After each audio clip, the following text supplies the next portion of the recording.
Good evening, ladies and gentlemen. Welcome into Hoopsville on this Sunday edition. A few minutes late, but that's because we tried something new and not quite there, but we're going to get it eventually. I'm your host, Dave McHugh, broadcasting to you from the WBCA NABC Studios. That's what I was trying to say. Presented by D3Hoops.com. We are Hoopsville, and we thank you for tuning in. Looking forward to a most likely top-notch show tonight. I don't expect why it would be any otherwise, right? If you got questions for us anytime during the show, whether it be for our guests or for us or for our top 25 convo, whatever it needs to be, tweet us at D3Hoopsville or hashtag Hoopsville. Email us, hoopsville at D3Hoops.com, or join us on Facebook at Facebook.com/Hoopsville. The email address again is hoopsville at D3Hoops.com. We don't get a lot of emails. I'm hoping maybe that changes.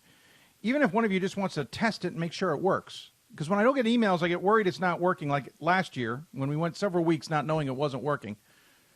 So let us know if it works. If not, you can always use my email address, dave.mchugh at d3sports.com. Notice it's d3sports.com, not D3Hoops. The Hoopsville one is D3Hoops. If you're following at home, there will be a quiz later. Are you enjoying the D3 Hoops basketball season? Because I'll say this much. It won't stop. It is going to continue to be wackadoodle the rest of the way, clearly. I'm not sure what to make of this anymore, to be blunt. I was expecting a heck of a season. I was not expecting it to be easy. I was not expecting this to be anything along the lines of not what we hadn't seen the last few years. But this has gotten ridiculous. It's absolutely gotten ridiculous. Sorry, I'm playing with our audio setup. I apologize for anybody out there who's like, oh, my audio's all over the place. I'm trying to find we were playing with it earlier today to get a sweet spot. And anyway, long story short, just playing with it. So the men's and women's side, there's a ton of losses on the women's side we're going to have to talk about tonight. And I agree with some who've tweeted already. There's going to need to be a shakeup on the women's side of things. It's insane.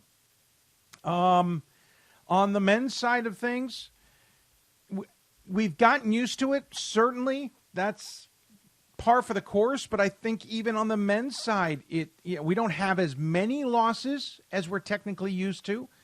But they're sprinkled throughout. And, of course, all those receiving votes have taken hits, or nearly all of them. So here's how that plays out. If I'm a top 20, I am a top 25 voter. If I go in, I've got a watch list, and I've got the teams I've voted for. And everybody who's received votes means somebody, at least one person's voted for those teams. If everybody in the top 25, and nearly everybody in the receiving votes category has lost, it means everybody's ballot has got big question marks in it. And most likely we can extrapolate that on beyond that those of us with watch lists, I've got somewhere between 10 and 20 schools on my watch list, there's probably losses in there too. And if there aren't, we then vote for them, and then there's now losses because they later lose. And what's crazier is what happened this week as the NESCAC finally got its conference schedule rolling. Middlebury, I wasn't at all surprised that they couldn't get through the weekend unscathed. It was Amherst and Hamilton. I'm not going to tell you right now that that's something. If Middlebury gone 2-0 in that, I think they solidify themselves in the top 5, and they become a huge favorite across the country. But they lost to Amherst, 81-69 at Lafrac, and then go to Hamilton and have to use free throws to win it. Okay, we said it was going to be tough. We'll learn more about it later. But it's what happened to Amherst is what drives most of us voters crazy, because we think we figured it out. So they lose to Wesleyan earlier in the week, 79-77 on the road. They then defeat Middlebury at home, 81-69, big win. They're now 9-3 or 10-3. But then they lose to Williams, 72-69. What am I supposed to do with that? So Amherst is sitting in the 15 hole. They lose to Wesleyan, they beat Middlebury, and they lose to Williams. So they can beat everybody and lose to everybody. But that's also a microcosm of what this season's about for so many teams. Look at Swarthmore, top team in the country, undefeated at 13 in a row. They're one of 3 teams left that are undefeated? themselves, Wittenberg and Colby. They beat Muhlenberg 85-74. The game I don't even think was that close. And F&M, they beat 68-53, and I'd argue maybe it wasn't that close. But remember, we're coming off of a week, or at least a week and a half, where they had a bunch of results of three-point games.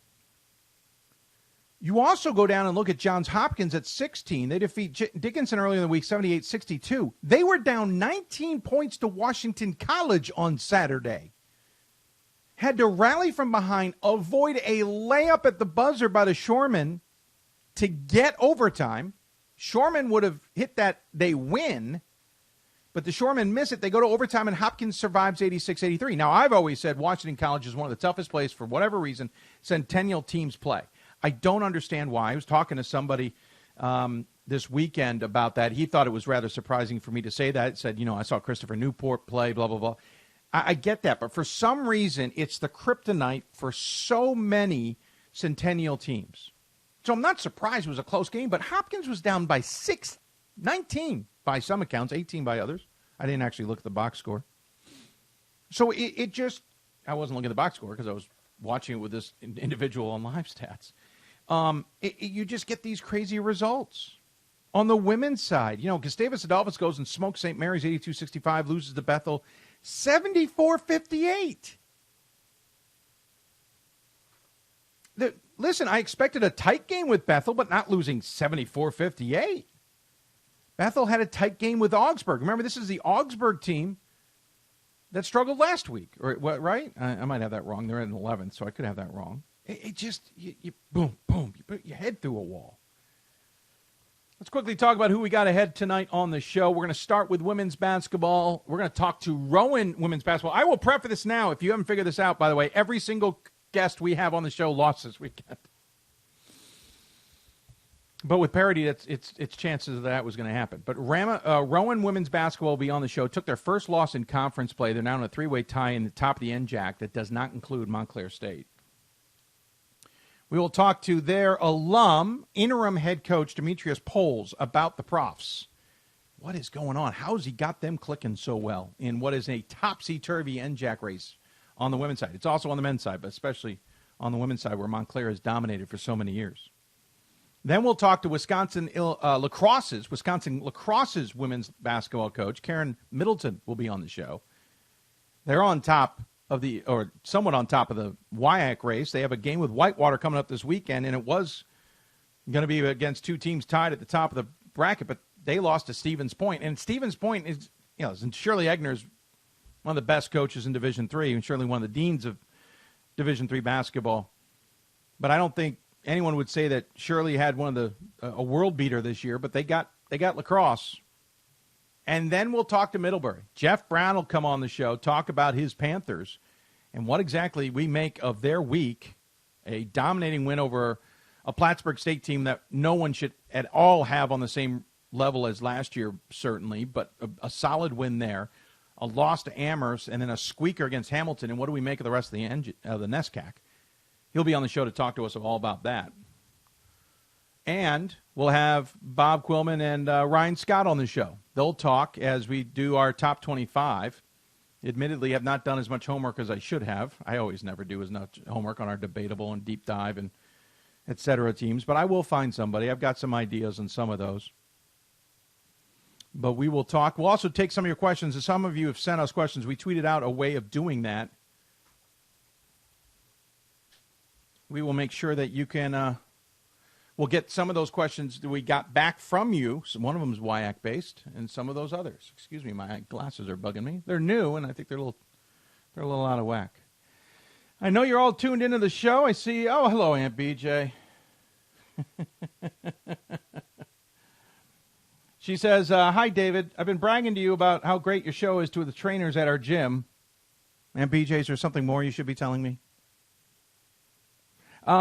She says, what do I tell them about the best ways to tune in? Well, that's a good question because I can do it as a nice little tease here. You can always log on to d3hoopsville.com. We always put the current show up there in the top window.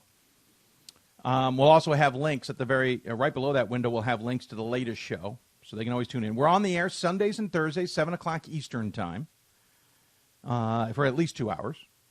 They can follow us on Facebook, facebook.com/Hoopsville, which is where you're following me at, BJ. And you can watch this live simulcast show there. You can also follow us on YouTube, youtube.com/D3Hoopsville, where we simulcast the show. But the info at the bottom of the screen is probably your best bet. Twitter at D3Hoopsville. Facebook at facebook.com/Hoopsville. There's where we promote, and Instagram as well, by the way, at D3Hoopsville. There's where we promote the show. And so if they follow there, they'll get links to the show, and then they can click on them to get to the show when we air it live, or they can get to it to watch or listen to a former show. We are on almost every single podcast outlet that I am familiar with that is easy to do. If you didn't see the D3 boards today where we promoted the show, there's a bunch of new icons. So we're on Google, we're on Apple, we're on SoundCloud, which is our home base. We're also on a whole mess of others, and I can't believe I'm going to say this, but I literally have just forgotten all the other ones. Give me a second. I'm going to go check this. Oh, I was trying to get into the D3 boards, and it logged me out. Let's see. Here's the other one. So here we go. So I just put this up today. I updated it. So we're on Apple, we're on Google, we're on Spotify, we're on iHeartRadio, we are on CastBox, we're on, what is this, Radio Public. We're on Radio Public. We're also on TuneIn, and we have others we're adding. So we're on like a half a dozen to a number of podcast locations, and those aren't live. Those are after the fact, and at least 8 that I can count. And so however you listen to your podcast, look up Hoopsville, and you'll be able to download the show when it's live. So there you go. Martina says hello. Hello, Martina. Brian Fortman tuned in. Hello, sir. Old college classmate of mine. Travis John says, Augustana racking up losses, tough schedule, but still. You're right. I don't think a lot of people have a ton of stock in Augustana on the men's side. They're not in the top 25. Were they even receiving votes last week? Yeah, they were. They were getting 15 votes, so some were still holding on. But a loss to Elmhurst, and they played Milliken today. I don't have it updated here. I need to go get it updated. Listen, I'm not surprised Augustana is losing a number of games this year. They went through, a 5-year period there, winning the conference with some awesome talent. They still have good talent there. But every team in Division III is going to take a little bit of a lull, no matter how good you are. Even Amherst has gone through this. We've certainly seen it from others. You're going to hit a little bit of a speed bump. Augustana's hit that. In the meantime, North Central and others like Elmhurst is absolutely insane. You're going to get them rising to the top. And no surprise to Augustana. Listen, if Augustana misses the NCAA tournament, I'm not going to be shocked. And it's not a knock on them. It's not a Coach Gray Giovanni on what he's doing there. They're a tremendously good team. They're a tremendously good program. But you'd get these little bumps in the road, and it happens. It says, team to look out for is St. Joseph's. Calhoun has team playing really well.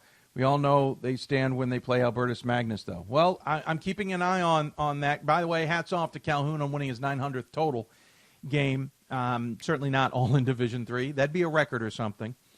But congratulations to them. They are playing well. Keeping an eye on them.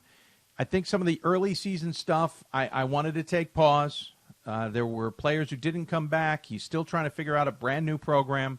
The players are still trying to figure out that brand-new program. The school's still trying to figure out that brand-new program. There was some ugliness at the beginning of the year with a lawsuit. I just wanted to stay clear. Let's see how the season progressed, and that's how we've gotten here. But you're right. They're playing well. Albertus Magnus, though, is right now the bellwether in that conference.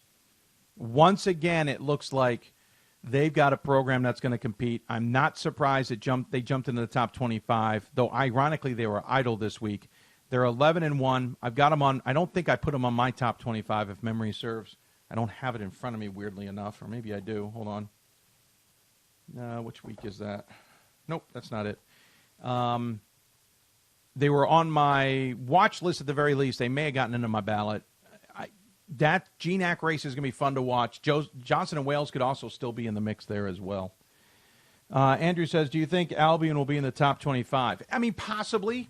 Listen, I think at this point, one of the biggest challenges you got to deal with when it comes to the top 25 is simply that we now have, with so many more losses, not only are voters looking for more teams maybe that they're missing, And that's certainly possible. They may start looking around. The other option is that they're going to throw things in the air and try and figure out where they fall. Albion 11-2, certainly having a great season. The win over Hope by 14. I said it on the last show. I'm not all in on a Hope. And I think Albion's kind of showing why. Now beating also Calvin and Hope in back-to-back games significantly. Jody May's got his team clicking, and we will be talking to them soon. But remember the tragedy that hit them. I think they responded to that tragedy in ways no one could imagine, and it's fueling them. You got to also look back. They beat Marietta in mid-December, 96-70. I'm sorry, they lost to them, and they also lost to Mount Union. I think that will be on voters' minds. However, what they are currently doing is certainly impressive. This is a program that not that long ago was 9-16. You know, it was what, 2 seasons ago? They were 9-16. Jody May certainly has got a program that's responding. I'm impressed. The only question I think voters are going to have, 19-9 last year certainly, is their success a staple of the conference being a step back? Hope not being as good, Calvin not being as good, etc. There's a vacuum at the top of that conference. Is that why they're as good? But then you got to look at the win over Ohio Wesleyan. You got to look at the win over DePaul. You got to look at the win over Baldwin Wallace and Otterbein and Hope and Calvin. I think there's a bigger story there. I think Albion's got a chance. I'm double checking if they even had any votes, because if they didn't have any votes, then they're going to be jumping in out of nowhere. They don't. That'd be the only challenge. Only because there's teams like Virginia Wesleyan are 12-2. Pomona Pitzer's 11-2. St. Norbert's 11-2.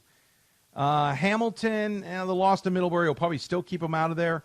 Yeshiva's 12-1 while not playing right now. They may not get votes, but they certainly deserve it. Tufts is 11-2. Center is 13-2. I know I'm still voting for them. Hobart's 11-1. These are just teams with similar resumes on the simplistic side of it. East Texas Baptist at 11-2, Widener at 11-2. Just some teams who have similar numbers as Albion. So, how much do the voters just punt on their votes and bring a bunch of new teams in? I don't know, and I don't think that means Albion will just jump in. The other thing too is how much of are voters on top of what's going on at Albion, and to be honest, a lot of them are, but it doesn't mean everybody's aware, and it also doesn't mean everybody reads the same tea leaves. What I see doesn't mean what everybody else sees, or anybody else sees for that matter. So maybe. We'll see I don't know, Andrew. I think it's a good question. We'll see. All right, we're going to take a break. When we come back, we'll get things rolling. Rowan's women's basketball coach will join us. You talk about the top 25 in women's basketball. It's crazy, too. NJAC doesn't have a representative right now. Montclair has been the bellwether for the last few years. But Rowan has shown that, they ain't too shabby themselves. What do we make of all that? Well, I'm not sure totally what we make of all that, but I'm certainly interested to find out. We will talk to them when we come back. You're listening to Hoopsville, presented by D3Hoops.com from the WBCA NABC Studios. More Hoopsville after this.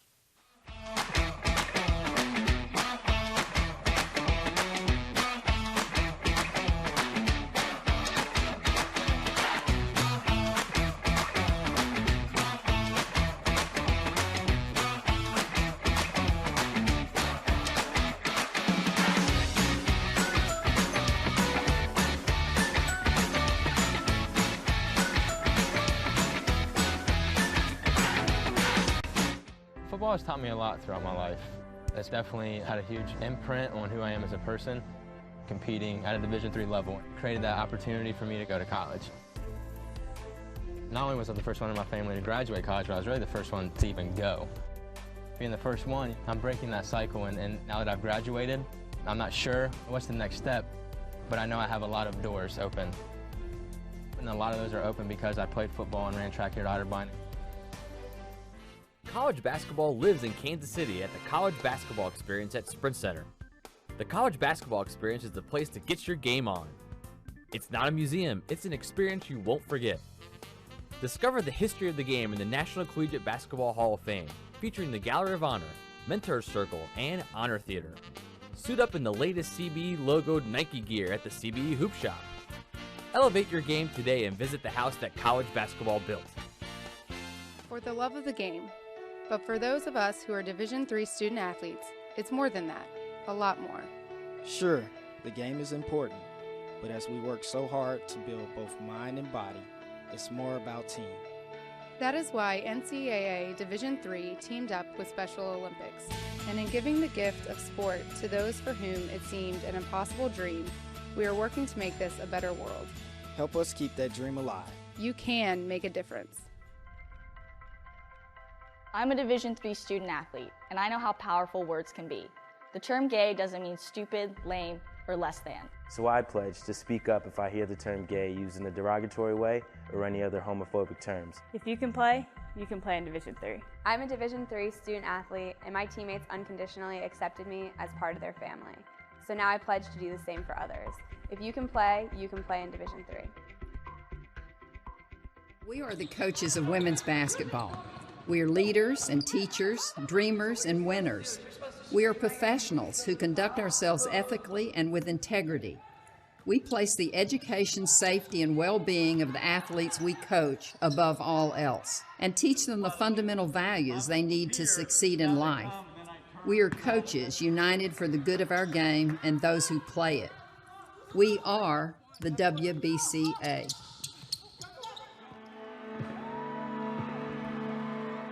Great moments are born from great opportunity. That's what you have here tonight. That's what you've earned here tonight. This is your time. Now go out there and take it.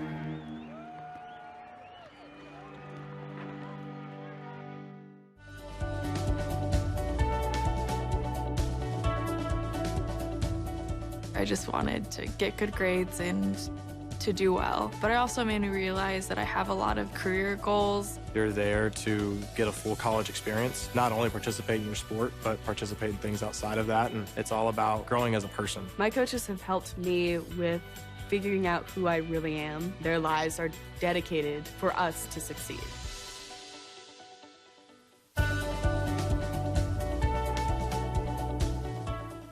Welcome back to Hoopsville, everybody, on this Sunday evening. If you got questions for us, tweet us at D3Hoopsville or hashtag Hoopsville. Email us, hoopsville at D3Hoops.com, or join us on Facebook, Facebook.com/Hoopsville. Lots of ways to communicate with us. We hope you'll take advantage of them.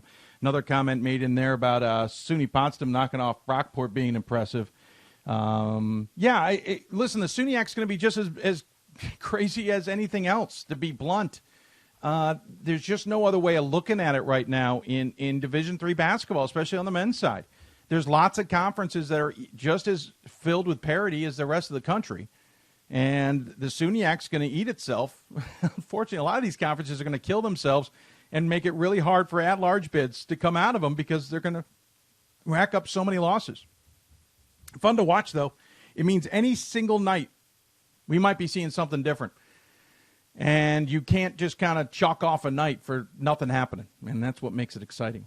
On women's basketball side of things, the NJAC has been dominated the last few years by Montclair State. Karen Harvey certainly has a terrific team over the years. But right now they're 10-4. Not shabby, but not what they're used to. 5-2 in conference. What's interesting is the three teams ahead of them. Rowan, Keene, and New Jersey State. I'm doing this all the time. TCNJ is at 6-1. And it proves to me that this conference is going to be a little bit more interesting. But the most fascinating part about the Rowan side of things is they're up there at 12-2 overall, 6-1 in conference play, having unfortunately just lost to Karen Harvey's Montclair State team yesterday. They're doing with an interim coach who was an assistant for a little bit of time, but also had been the men's assistant and an alum of the program. How has he got this team clicking so well? Well, that's why we have this show. Joining us on the BlueFrame Technology Hoopsville Hotline, it's the head coach, interim head coach of the Rowan Profs women's basketball team, Demetrius Poles. Coach, thanks so much for taking the time to join us. Hey, thank you for having me. I really appreciate it. Absolutely. I appreciate you taking the time, as I mentioned. I think what jumps out at me is, first off, last year, well, any year you look at in the race in the NJAC, you find, as we mentioned, Montclair at the top of it. You've seen some others make heads or tails of it, as it were, like Stockton. They got into the mix a few times. Rowan has been there, but not quite there. 13-5 last year in conference, 15-11 overall. In the mix, but not at the top. Finished second last year, certainly, but everyone was chasing other people. What did you get from this team to get them to spur on to this next step, to get to what is now the top of the conference and be in the fray, literally fighting for number one now? Well, I think it's a lot of recruiting, a lot of work inside the recruiting before these young ladies got on campus. They're pretty talented because we have a very young group. We start freshmen and sophomores, and we have coming off the bench, 4 juniors coming off the bench. So they're very talented. I told them to just throw away the labels of being young and being, freshmen. They play basketball. Yeah. I just wanted to empower them and just make them own and make them, help them make, use of every day. Every day is a challenge, and this is a tough conference. So you got to be on your toes. No matter what you do outside of the conference, you still have, this is a battle, every day. And our young ladies have accepted that, and so it's fun to watch them. I was reminded TCNJ actually finished on top of the conference last year. I was so used to Montclair State being in the mix at the top of the conference, and I'm just used to Karen Harvey not being able to participate in conversation with us regarding selections. She's off the call. But last year was kind of the changing of the guard officially. This year it's in full force. As we mentioned earlier, you guys now at 6-1 at the top of the conference, along with Kane and TCNJ, with Montclair and William Patterson sneaking behind you. But what I do find interesting is, as much as it's a gap there, Demetrius, there's also a distinct split. Because after that, Rutgers, Camden, Ramapo, New Jersey City, Stockton, and Rutgers Newark are all 3 games back minimum. It's this top group, and then everybody else. We're not used to that because we're used to maybe 1 or just 2 teams at the top, not 5. Yes, I mean, it's very interesting. This is why you have to stay on your toes every day, because if you slip, that could be it. I used to tell my players in Europe, like, 6 inches would get you 6 months. Mm. If you're not knowing who you're guarding and you let somebody have an open shot, that's your season right there. So, and that's definitely how it is in the NJAC. So, these top 5 teams, you just never know what's going to happen. But it is fun. Yeah, it's fun, but I'm sure if you had any hair, it'd be gray. You may have saved yourself some hassle there, admittedly. You played for Rowan back in the 90s. You were part of their national championship team. As you hinted, you went off and played in the pros. What drew you back to well, I'm sure the pros in Europe was no longer a thing for you, but what drew you back to the school, and what drew you back to being a coach? I think it started on the men's side, correct? Yes. Well, I have 2 sons, and I was in Europe for 17 years, and I was telling myself, my ex, that anytime we have kids, it's time to go back home. So I was going for a long time. And, I did that, and then I went on campus and let them know that I was staying. And, the Coach Cassidy helped me stay on campus and give me a job as assistant for the men's team. So that's how all that started in 2013. And then I switched to the women's side in 2016. So, it's been a wonderful experience. I have a unique experience, being away so long and coaching various different places and different titles with basketball. But I'm just happy to be back and happy to represent the university. Yeah, we'll talk a little bit about the switch to the women's side in a minute, but I went and counted 16 different countries is where you played, and not just Europe. You also played in the Middle East. You played in Lebanon. You played in Syria, Jordan. You also played in South America and Argentina. Oh, and I forgot Qatar there in the middle of that. You've played in some fascinating places in the world, maybe not when they were all like they are now. I'm sure you could tell your stories about Lebanon and Syria when they were in different times. What's that like? I absolutely loved it over there. Yeah? In the Middle East, yes. Some different off-the-court experience, like, exploring the ancient city of Petra and swimming in the Dead Sea and things like that. I've done a ton of that stuff, and living in Switzerland, living in Sweden. But some of my favorite countries. Switzerland. Yeah. I speak the Swedish language. You do? I coached the Swedish national team for the boys under 18. So I got a lot of different experiences overseas. So Sweden is my home, my second home. That's amazing, Demetrius. I know the Scandinavian countries. Actually, I got a friend of mine, I think he's tuned in from Switzerland. Not that that's Scandinavia, but interesting enough. And I always joke in Denmark, it's speaking English with your fist down your throat. It's about That's correct. Swedish is close to that. I love it, but it's a hard language. How did you master that? It was hard at first because Swedish people are very fluent English speaking. Yes, they are. Speakers. So when you go over there, it's like living in America because they speak perfect English. But you have to decide to get into it. But it's not that hard. It's almost the same, and it's almost like you're singing the language. But it's not so bad once you concentrate. It's almost like translating the German and English. Okay, yeah, I can see that. Though, quickly, side note, I toured for a year, and part of my tour was Norway, Denmark, Sweden, Belgium, France, Germany, Portugal. I also spent some time in other countries. And one of the funniest experiences I had was watching a Dane who was from my cast in our Swedish host family, and they decided to actually try it. They had one speak only Swedish, one speak only Danish. They didn't really understand each other. I found that fascinating for languages I thought were exactly the same. Yeah, there are certainly differences. Yes. Kroner is about as close as we got to the similarities. Absolutely, yeah.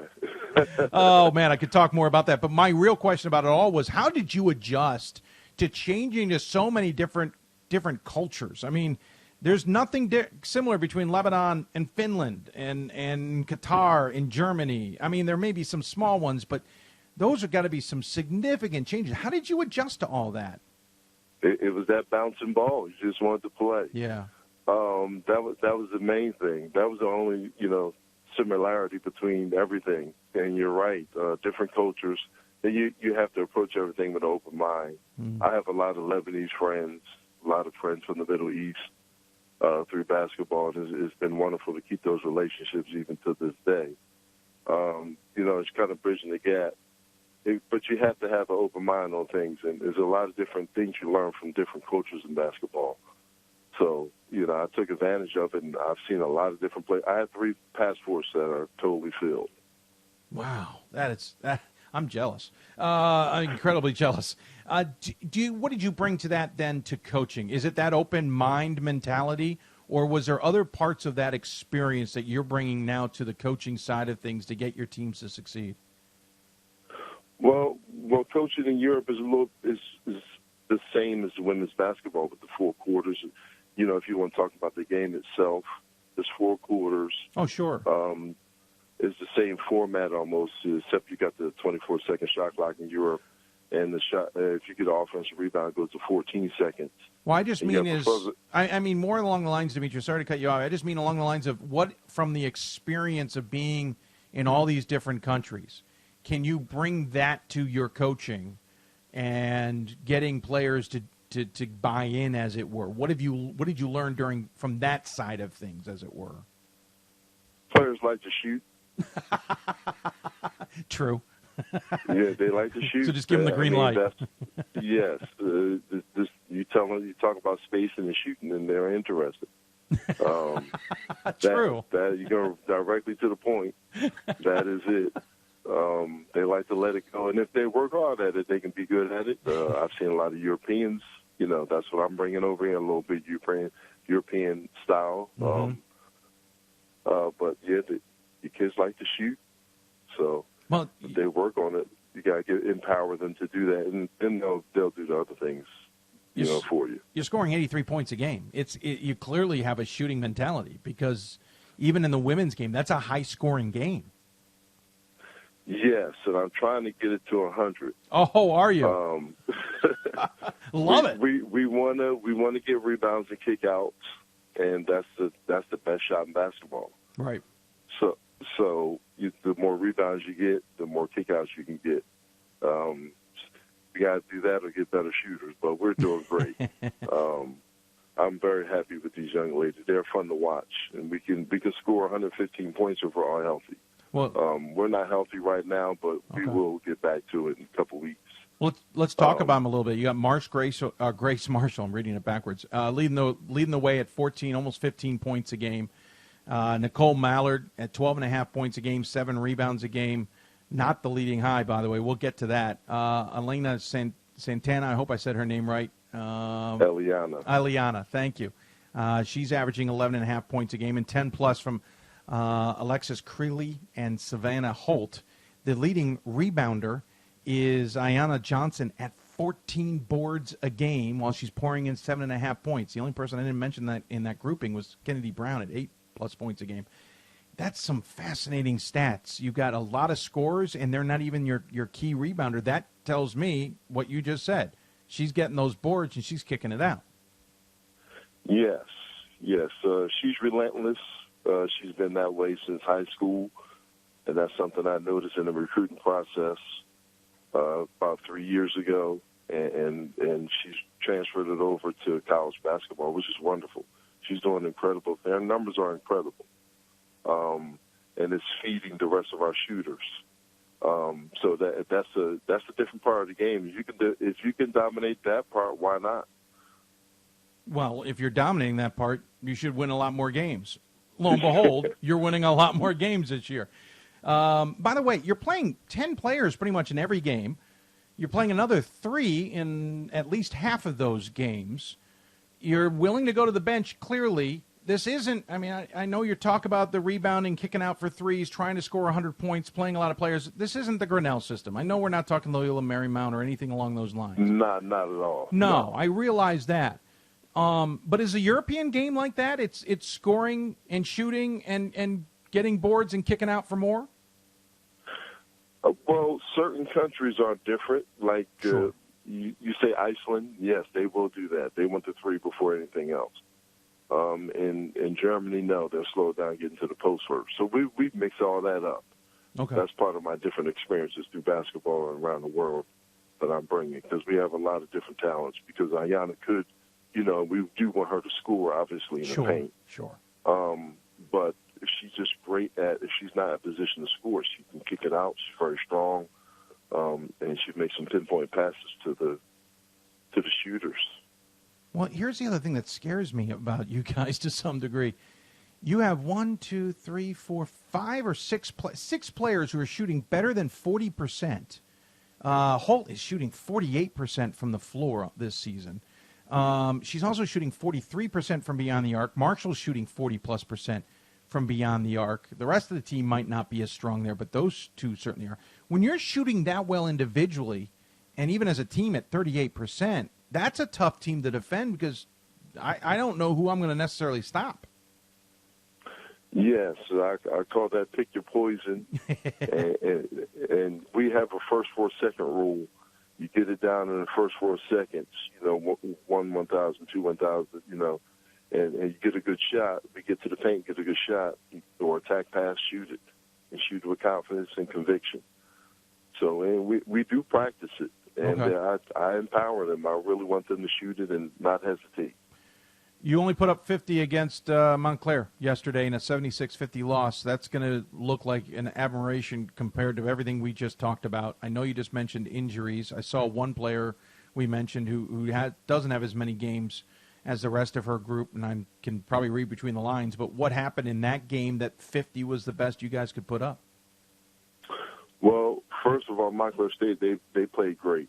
Yeah. They really came out and were ready to play from the jump ball. I didn't think we were. That kept us on our heels the whole game. But, Grace tore, she twisted her ankle against Willie P. Alexis Criley is not feeling well 100%. So, we're kind of standing out there. Eliana Santana also twisted her ankle the first play of the game. So it was kind of tough. And, but all the credit goes to Montclair State. They're ready to play. Sure. And we really weren't being an aggressive team like we used to be. 16-64 from the floor is not going to help you either. No. Obviously. One thing we've been kind of dancing around, you are the interim head coach. Gabby Lazella left or retired, I believe, right? Retired from the position back in mid-September. were you surprised by the decision, both that she retired and then you got given the gig? What transpired there, and how it seems like the team responded pretty well under the changes? Well, I was a little bit surprised. Gabby did. I learned a lot from Gabby. She's a classy coach, one of the best I've ever been around. She's our assistant athletic director right now, which she's doing a great job of doing. But when I received the job, I did, make some changes. If you see the roster from this year, from last year. Yeah. So I made some changes and went forward with that. But, right now I'm just doing the interim thing, and, we'll see what happens in the future. Would you want this full-time? Is this why you switched over to women, that you were interested in taking over the women's game and being a full-time coach? Or I shouldn't say full-time coach. That's not the right term. A head coach in the women's game. Yes, absolutely. This is something I put a lot of time into, and I think I can do a good job at it and represent the university well. Yes, absolutely. Well, Coach, I could talk to you forever, especially about your European youths. I am fascinated, not only in the amount of passports you've used, but the fact that your second home is Sweden. You do know it's cold up there, right? Hey, I love Gothenburg. Oh, Gothenburg. Oh, I got to get you in touch with a good friend of mine then. She has an American store there. All right. Yes, and I was supposed to spend a month of my life in Gothenburg. Unfortunately, that fell through about a week. You won't come back if you go there. Well, that's probably why they canceled our trip a month before we were supposed to be there. That's too bad. That's too bad, man. You missed it. Well, I spent 2.5 weeks in Copenhagen. I can't complain. No, not at all. No, Copenhagen's beautiful. No, I love Copenhagen too, but Gothenburg's on my list of getting back to. But really, like I said, I could talk to you more, and we were going to have to find a way to get you back on the show sometime. Anytime. But fortunately, I got to let you go. But we do have a tradition on the show. We leave the last word to the guest. Any final words you want to share with those who may be tuned in? Sisu ladies. What's that? Sisu ladies. That's for my team. That's for my nice. players on the team. Very nice. Good shout out. I like that. They know what it means. Yeah, exactly. That's what I figured that. Let that be for them. That's awesome. Yeah. Coach, thanks so much for the time. We will get you on in the near future. Take care of yourself. Enjoy the rest of your Sunday night, and good luck the rest of the season. Thank you. You too. Absolutely. Demetrius Pohl joining us here on the BlueFrame Technology Hoopsville Hotline. I don't know what you got out of that about the team. I also got more intrigued about his tour abroad than anything else. I seriously could talk to him forever about some of that stuff. They do have Kane coming up on the 15th. They're on the road there. Then they'll be home against Rutgers Newark on the 28th. Then on the road against Rutgers Camden and New Jersey City the 22nd and 25th. They'll close out the month at home against TCNJ the 29th. So they got some big games ahead of them. That NJAC race is going to be fascinating on both sides. I think the women's one's more intriguing, to be blunt. I think I kind of intrigued by what he's doing there with this different mentality. So looking forward to seeing how it plays out. When we come back, we'll stay with the women's game. We'll jump into Wisconsin, speaking of cold places. Though I think it's cold there right now. 70 degrees outside today. I was ticked off here in Baltimore. But we'll talk to Karen Middleton about her University of Wisconsin lacrosse women's basketball team. They are in the mix in the top of the WIAC. Not a team we normally talk about. What is going on with the Eagles, and what can we expect from them the rest of the way? You're listening to Hoopsville, presented by D3Hoops.com from the WBCA NABC Studios. More Hoopsville after this.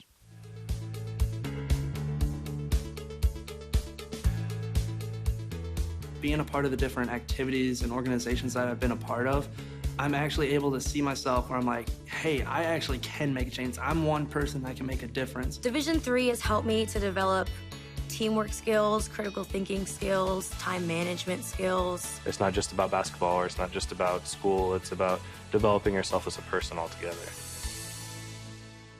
My name is Marcus Walker. I was All-State, won a state championship, a high school All-American, and played college and pro ball. I played because I love the game. I grind to be the best. I sweat because I put in work. I'm strong because I believe. When I want to bring it before game time, I come to the house that college basketball built, the CBE. No matter your skill, take it to another level. Elevate your game right here at the College Basketball Experience at Sprint Center. For the love of the game. That's what it's all about, they say. But for those of us who are Division III student athletes, it's more than that. It's more about team and the schools and communities we represent. And for the many of us blessed with the strength to compete in sport at the college level, we understand that with what we were given comes a special obligation. Our obligation to help those who have their own special needs and whose love for the game is no less intense. That is why NCAA Division III teamed up with Special Olympics. Since August of 2011, we and others from Division III campus communities have volunteered more than 250,000 hours, time away from the classroom and practice field, reaching across the country to coach and mentor Special Olympics athletes. And to learn that in giving, we receive so much more in return. Help us keep that dream alive. Be part of it. Get involved. You can make a difference. It's on us to stop sexual assault. In any way that we can. To get a friend home safe. To never blame the victim. It's on us. To stand up. To make our community safe for all. It's on us. It's on us to look out for each other at parties. It's on us. To be more than just a bystander. To step up and say something. It's on us. All of us. To stop sexual assault. Learn how and take the pledge at itsonus.org.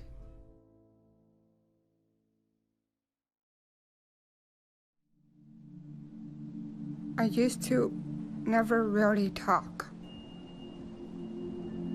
Ever. I was scared and shy. It was hard to look at people's faces. I was afraid if I said something wrong, everyone would laugh at me. But then I started to play golf with Special Olympics.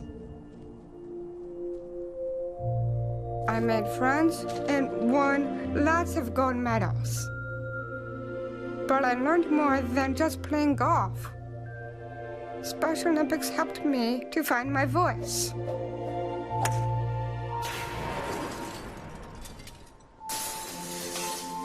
And now everyone else is speechless.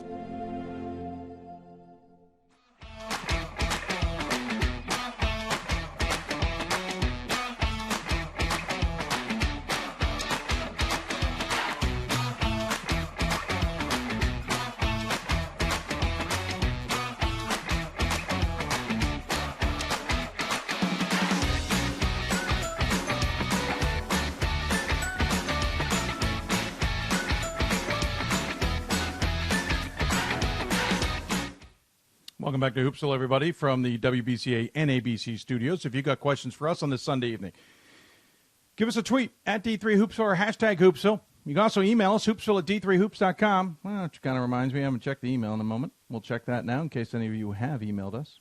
If you got any questions, that's how you can get a hold of us. I do see one in there, so that's a good sign. I did see that one, actually. Oh, no, maybe I didn't. I don't know. Ed, oh, it doesn't look like my... Oh, that's unfortunate. Looks like maybe it's not working. So maybe that Hoopsville email is not working. Ed's just proven us, so we'll try and figure it out. But he's emailed us on. Ed, I will get to that question in a bit. It's about Wartburg and Loris. That's a good question to have.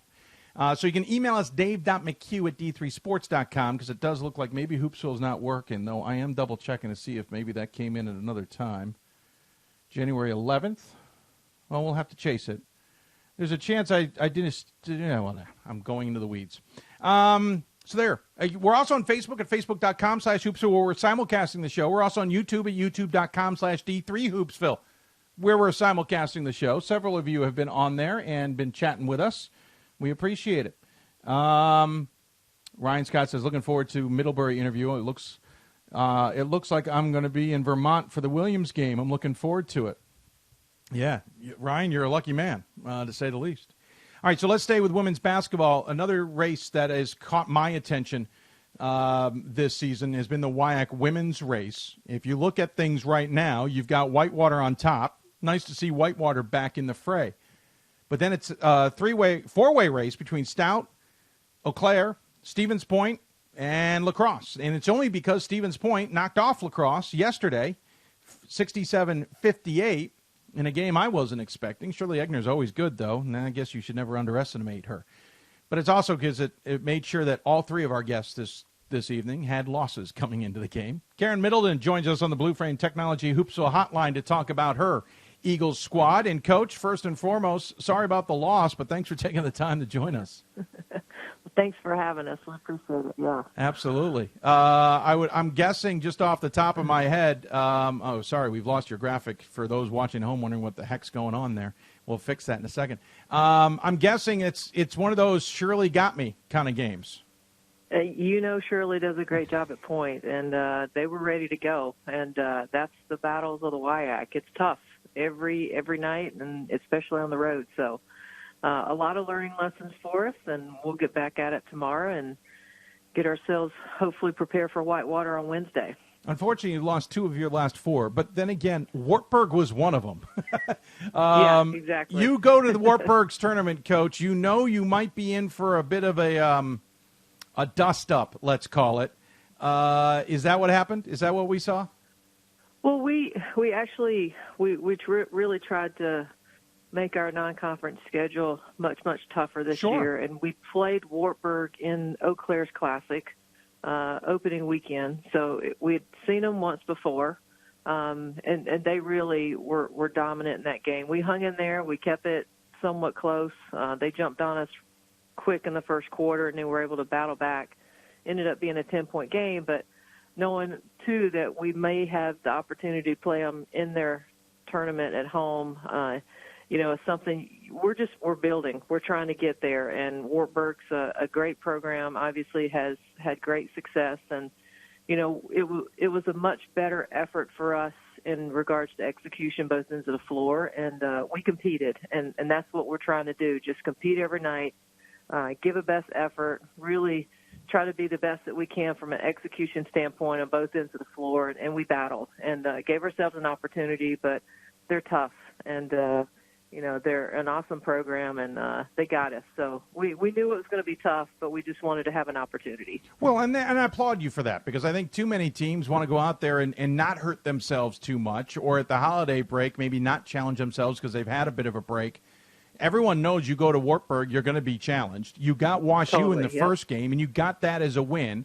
And then Wartburg won both games. And I don't think Wartburg goes in necessarily thinking they're going to win both games. So I applaud you on that, and it certainly helps the resume. But you also have Wartburg earlier in the season in a game, 72-62. Is that just a quirk of scheduling? I mean, how does it end up that you end up with 2 Wartburg games on the schedule that there isn't somebody who can make some arrangements or turn something into a classic maybe to avoid that from happening?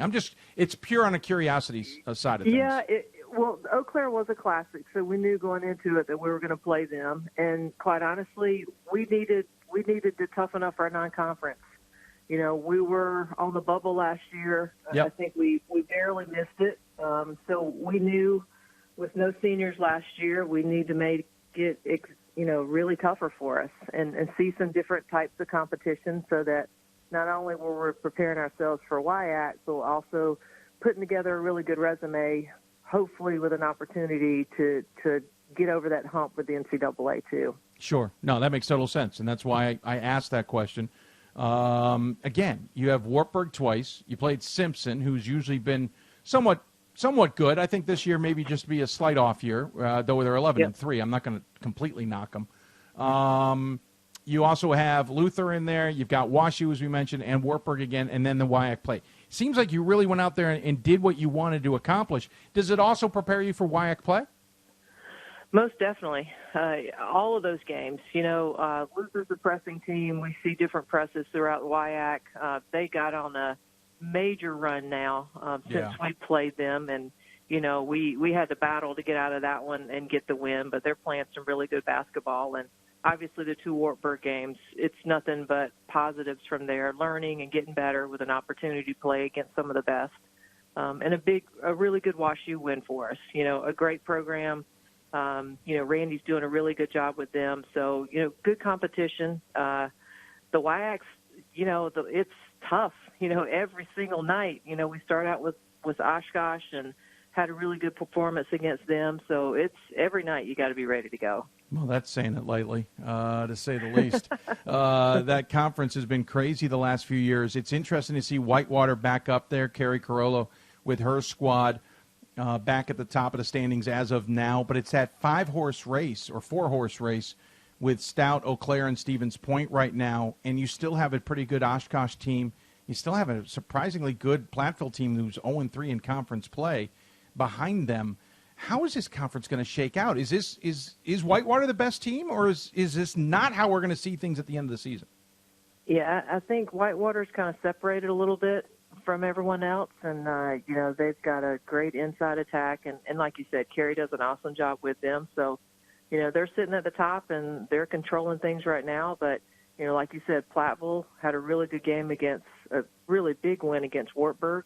Eau Claire's on a really good hot streak right now. Obviously, Point, we just saw them. So, Stout just beat Oshkosh themselves. So, it's home court advantage. It's trying to steal some on the road. It's just a matter of matchups a lot of times within this conference and who's doing well and who's playing well. So you got to be ready to go every night, and you got to be ready. And we've got a great group of coaches in this conference, and it's tough. A lot of strategies and a lot of different things that go into it. But road wins are really tough to come by. So you got to protect your home court and hope to get some really big wins on the road too. Don't worry, Coach. Everything you just described doesn't sound like a grind of a season whatsoever. Not at all. How do you guys? How do you keep the team fresh? How do you keep them from literally getting ground down by the grind? Yeah, I think what we're fortunate with this year, which is really one of our first times we've had this is my 4th year now, is we've got some really good depth. We're able to keep players much fresher than we have in the past. And it's just, we're hungry. We want to have a taste of what others in this conference have had, and none of our kids have tasted that before.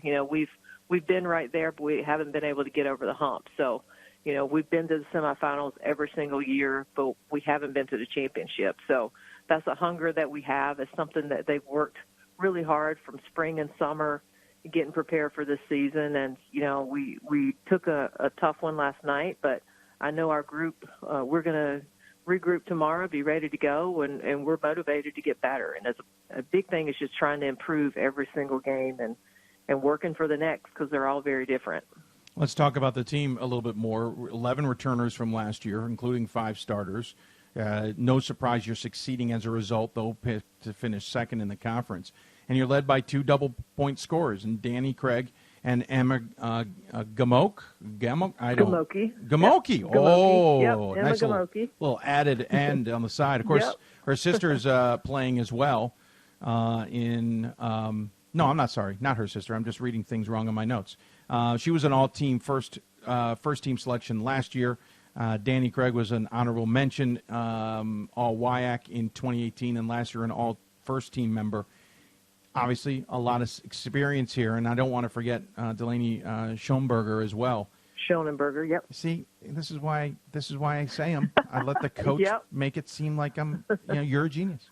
You're right there. Is it just because this team's been around for so long, had this team chemistry, or what is it about this team we don't know? Well, I think a big part is, our guard play, obviously, with Danny, Emma, and Delaney. Delaney is really the heart and soul of our team. She and Danny, team captains, along with Kaya Steiner.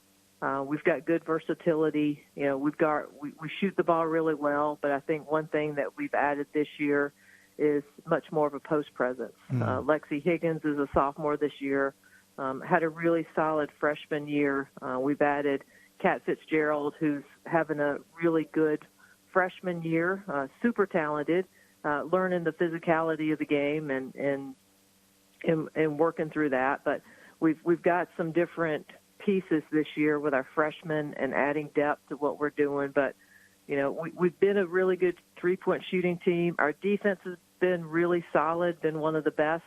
We're not quite there yet this year. We're working on that. But, we've been really led by our defense and good three-point shooting. But I think the biggest thing is adding a little post presence, not relying on the three all the time, and really trying to stretch the floor out and do some different things with it too. Is there anything you can throw at WIAC teams that they haven't seen already from you or the program, or vice versa? Is there anything they can throw at you that you haven't seen or this team hasn't seen? Yeah, I think in conference we all do a really good job non-conference, and we see a lot of different things, throughout the conference. Whitewater has a great post presence. They got guards that go off the dribble. Oshkosh Parath is really leading them and just a really strong, versatile 4-3 type player. We see a lot of really good guard play throughout the conference. So it's, I think we see pretty much everything there is. I think for the WIAC, maybe our identity is just physicality. Like, it's a tough physical conference. You got to be ready to go, and you got to be able to rebound. Mm-hmm. You got to make sure you're boxing out and can handle that part of the game, because you're going to see a little bit of everything. But I think the physical nature of the conference is kind of what separates us a little bit. Lacrosse basketball in general has certainly decided to change things up. You were hired. You're now in your fourth season. Obviously, a lot of success. Last year, 22 wins, tying a mark from the last time they've been that high was 87-88. Dernbacher comes in, and he's got that program now clicking along as well. There's clearly been a mentality shift, it feels like, there at Lacrosse, that it's time to take this conference a little bit by the nose, as it were, and make a statement. Is that a fair way of saying it? Well, I think we've got huge support from our administration with Kim Bloom and Aaron Hansen and, Chancellor Gao. It's a special place. I mean, Lacrosse, we've got tremendous academics along with great athletics. The national championships that have been won at Lacrosse is second to none. So it's an awesome place to go with a really good town. And, there is a commitment to basketball and what we're doing. But I think it's across the board, too. Our football program's done really well. Sure. So I think everyone's, having a part of that, but it's also a great place to be and be a part of. But the academics, I think, really separate us from a lot of people. You seem lost, though. I'm a little concerned. You attended the University of Southern Cal, graduated in the 91. You were okay, 1,700 points. It was okay. I actually went to South Carolina. Didn't I say? What did I say? Southern Cal. Southern Cal. No, because I was getting to Southern Cal. I merged the two. But yes, I'm a South Carolina girl. No, so I've merged the two because I love you went my to Gamecocks. Yeah, I screwed that up because you went to Cal State Fullerton and I had Southern Cal in my head. Yep. You went to Southern Carolina, right? South Carolina, USC, yeah. the other USC. Yep. My problem is the real USC. That's yeah. what See, I I can't. USC. I can't go there. My sister went to the other USC in Trojan. Okay. It puts me in danger water. For 10 years, so I kind of know the Trojans too. But yeah, so you can understand. When it comes to West Coast, I'm a Stanford fan. So well, yeah. I'm not getting into that either. In case she's listening, I don't need death threats. I understand. I understand. But that's where I got my brain screwed up. You went to the University of South Carolina is where I was trying to go. Graduated in 91. 4 years, 1,700 points, single school record, and 115 made threes. Back then, that was a big deal. It's still a big deal, but that's insane back then. But then here's where you went. You then went to University of Illinois as an assistant. As you mentioned, you went to Stanford for 10 years. You then went to Eastern Washington for a few years. You were also, and not in order, by the way, folks. I'm just reading these off. You were also at South Carolina at one point. Then you were the head coach at West Carolina. And then you were at Cal State Fullerton at one point before coming to Lacrosse. Did you get lost on a road map? What the world happened here? East to west, back east. No. I just, for me, Division III, I think you get the best of everything. And having been Division I for 20-something years before coming to Lacrosse, it's a different feel. There's a great balance. We've got awesome young women in our program, and the biggest thing is the academic side for us, and I felt that at Stanford, you can get a great education and compete at a very high level. Yeah. And I believe that here. The academic piece at a lot of places, Division I is sometimes lost, and that's not the way it should be. Money's becoming a big deal, but for Division III, it's pure. It's basketball at its best. I think the WIAC is one of the best, if not the best, conferences in the country. And I really believe we've got something special at lacrosse from the academic side of it, athletically, and a great town. So I found a great place to be, and I love what we have, the players, the work ethic, their passion for it. It's not lost. It's not something they have to do. It's something they love to do, and it's something they want to do, and they're working hard for. So, I've been all over the place, but, this is a pretty special place. Well, I might call you, maybe someone from the NCAA. We'd love to get all this on video, make a nice little promo for Division III. I loved what you said. I absolutely loved what you said. I've had the same feelings. I've certainly had my associations with D1 as well. I think the Patriot League, the Stanfords, and those are still true to their roots. But, that's why I love Division III so much. You kind of wrapped it up very nicely. I agree. In a bow there. Thank you. Just because I want to have a little fun, congratulations on graduating from Southern Cal. With 2 degrees, by the way. Oh, wait, hold on. That wasn't in my notes. 2 degrees? What'd you get? 2 degrees. Oh, I got a master's in education as well. Wow. Which I think helps a little bit with coaching. So I was going to say, I see a lot of masters of education and coaches. I'm not overly surprised. By the way, are you keeping Kent in line? I feel like he needs someone like yourself maybe just to keep him in line. He's a great guy. I think he's doing pretty well. So, we're fortunate to have him. He's doing an awesome job. They just had a big win at Over Point last night. So I'm really happy for him and their guys. And they work hard. I tell you, he's a great coach, but a better person. So we're lucky to have him. If Bob Semley could avoid scheduling lacrosse from now on, I think he would. Unfortunately, he's not allowed to do that. Coach, thanks so much for the time and humoring me as well. I appreciate it, Dave. Even if I can read things backwards from what they really are. And we have a tradition on the show. We always give the coach the final word. Any final thoughts you want to share with those who may be tuned in? We appreciate y'all's support. What you guys do, D3 Hoops, Hoopsville, is awesome for the game, for our women's game, and just the exposure we get for our conference is awesome. So thank you for all you do. Continue to follow us. It's going to be a battle. We're in the grind of it right now, so we just appreciate all you do and the support that you give us. Well, thank you. Appreciate the kind words. Appreciate you coming on the show. Makes the job a lot easier as well. Enjoy, quote unquote, enjoy the rest of the season. For sure. We'll look forward to how the race turns out, and we'll look forward to talking to you down the road. Thanks, Dave. Appreciate it. Absolutely. Thanks so much. You too. All right. Bye-bye. Bye. Karen Middleton joining us on the BlueFrame Technology Hoopsville Hotline. I do that all the time. That USC thing screws me up. Again, my sister went to USC, the Southern Cal version, was on the Trojan marching band.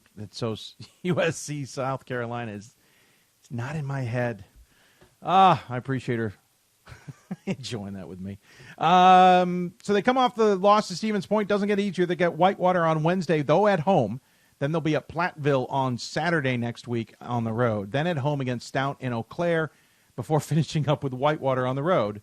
That's all ahead in the next 5 games to close out the month of January for the Eagles women's basketball team. We'll see how they shake out. Number 9, not a bad ranking. The highest they've ever been ranked. We didn't get into that conversation, but certainly they are doing well under Karen Middleton. I've almost called her Kate Middleton, which was in my head too.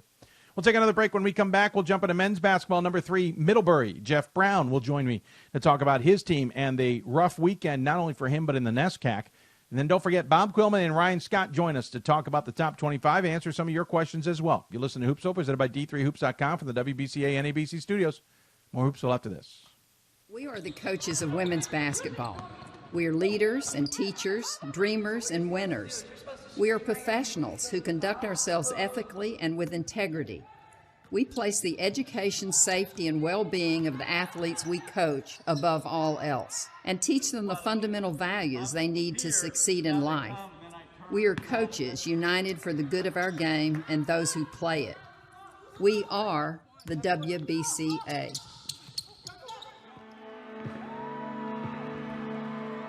Great moments are born from great opportunity. That's what you have here tonight.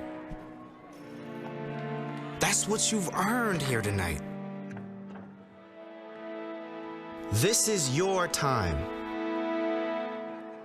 Now go out there and take it.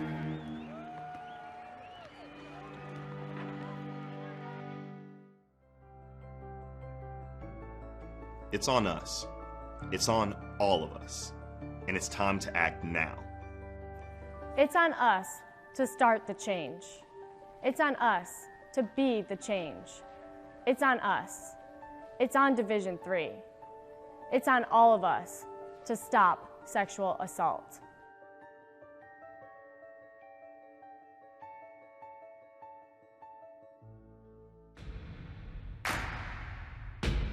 It starts right when you hit the court. You imagine your finest moment. The game-winning shot that gets you to the dance, a monster dunk or no-look pass, and cutting down the net. Sports lets us dream of our own success and prepare us for our finest moments on and off the court.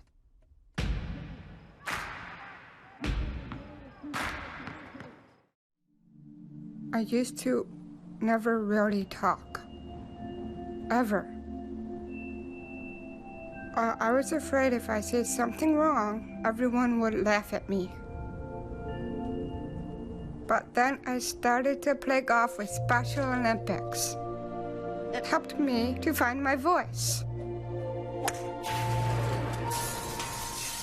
And now everyone else is speechless.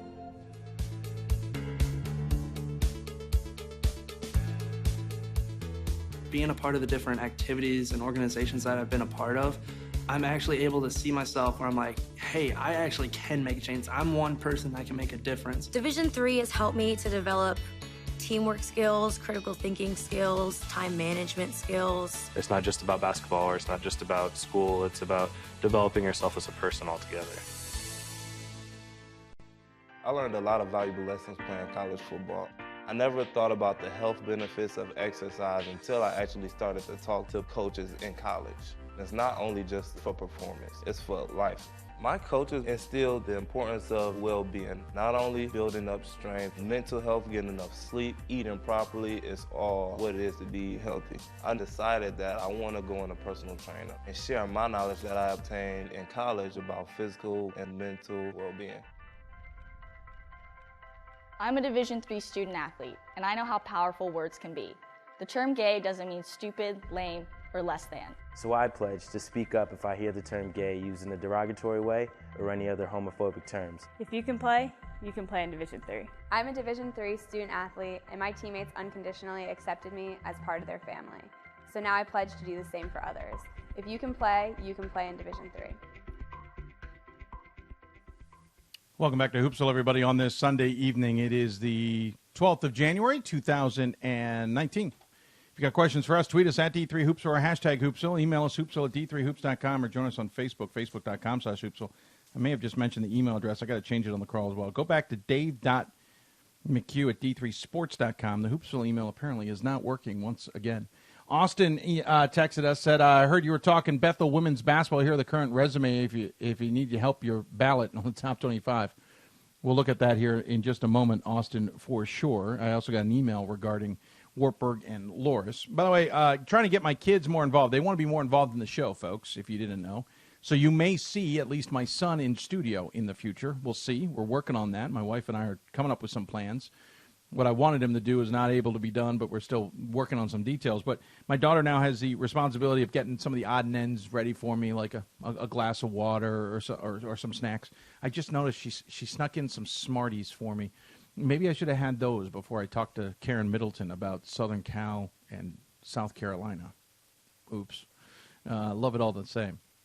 Talking men's basketball now as we switch gears, head up into the number 3 team in the country. It's the Middlebury Panthers. Who knows where they'll be ranked tomorrow after a interesting opening weekend in NESCAC play. To be blunt, though, I don't think if we should have been all that surprised. It is the NESCAC after all, but it's more complicated than that, as we talked about at the beginning of the show. However, Middlebury lost their first game of the season, this one to Amherst 81-69, and then squeaked past Hamilton. Both games on the road. They got past the Continentals with free throws and won that game 77-76. So they're 14-1. But ahead of them, they got non-conference opponent Albertus Magnus, who's also ranked in the top 25 coming into town this week. And then they host Colby and Bowdoin before hosting Williams So they got a nice little run here at home coming up. What does it all mean for the Panthers, and what do we make of the weekend? Well, joining us on the BlueFrame Technology Hoopsville Hotline, it's Jeff Brown, the head coach of the Panthers. Coach, first and foremost, thanks for joining me. And I know you guys are licking your wounds a little bit, but I also know you didn't think this was going to be easy. For sure, Dave. Thank you for having us. We're really to be able to get a split, on the first weekend playing two challenging teams. But I think the word parity is certainly appropriate for the NESCAC as well as the national picture. Yeah, no, that's saying it lightly for sure. Parity to be sure. But here's the crazy thing that I can't get, and I guess we'll just get it out of the gate. You go on up against Amherst. Of course, Dave Hickson on sabbatical and very good coach in the interim, but they come off of a loss against Wesleyan in the previous game, and then they sandwich the win with you guys by putting the other piece of bread with a loss to Williams. How do we make heads or tails of that? Is it really the parity, and to quote G.P. Gromacki, a really good team having a slightly off night is going to get beat by anybody who's having a great night? I think in our league for sure. There's a lot of quality teams, on the top end of the NESCAC standings and so forth. And I really believe, each game is going to present different challenges based on personnel and just the level of talent across the board within the NESCAC. What happened in the Amherst game? Give us a sense of how that game transpired and how they end up coming out with a win. I know it's at LaFrac, so maybe we should just spot them 10 points. It's tough. It's just like coming to your place. I almost feel like that's a given when we play, in Amherst. I believe we've only beaten them once in my time here. At their place. We've had a lot more success at home against them. But I think the big difference in that first game was just the rebounding. They really out-rebounded us by a decisive margin. I think the total was 14, and that's really too much to overcome against a very talented team. And believe me, they have a lot of talent, a lot of returners from last year's team that made a deep run in the NCAA tournament. I get in the sense that, every team goes through this, but have you guys been banged up? Most definitely. Okay. We've had several individuals, miss some games, and has affected our rotation a little bit. But I'm really pleased in the way that guys have stepped up, and to have a 14-1 record at this point in the season is really special, and we're just going to try to keep it going. How much is it when a guy gets banged up, misses X amount of games? Let's call it 4, 5, maybe 6. I know I'm not hitting anything exact with you guys, but I'm just curious, how hard is it not only for everybody to adjust to losing that individual for a while, but then how hard is it to adjust to having them back? I really don't believe that there's a huge adjustment in terms of losing and re-entering guys back into the picture. We really promote the concept of next man up. And because we like to play a fast-paced style, some guys who might not be in a rotation 1 week might appear and have to give us 5 or 6 quality minutes to help us keep going.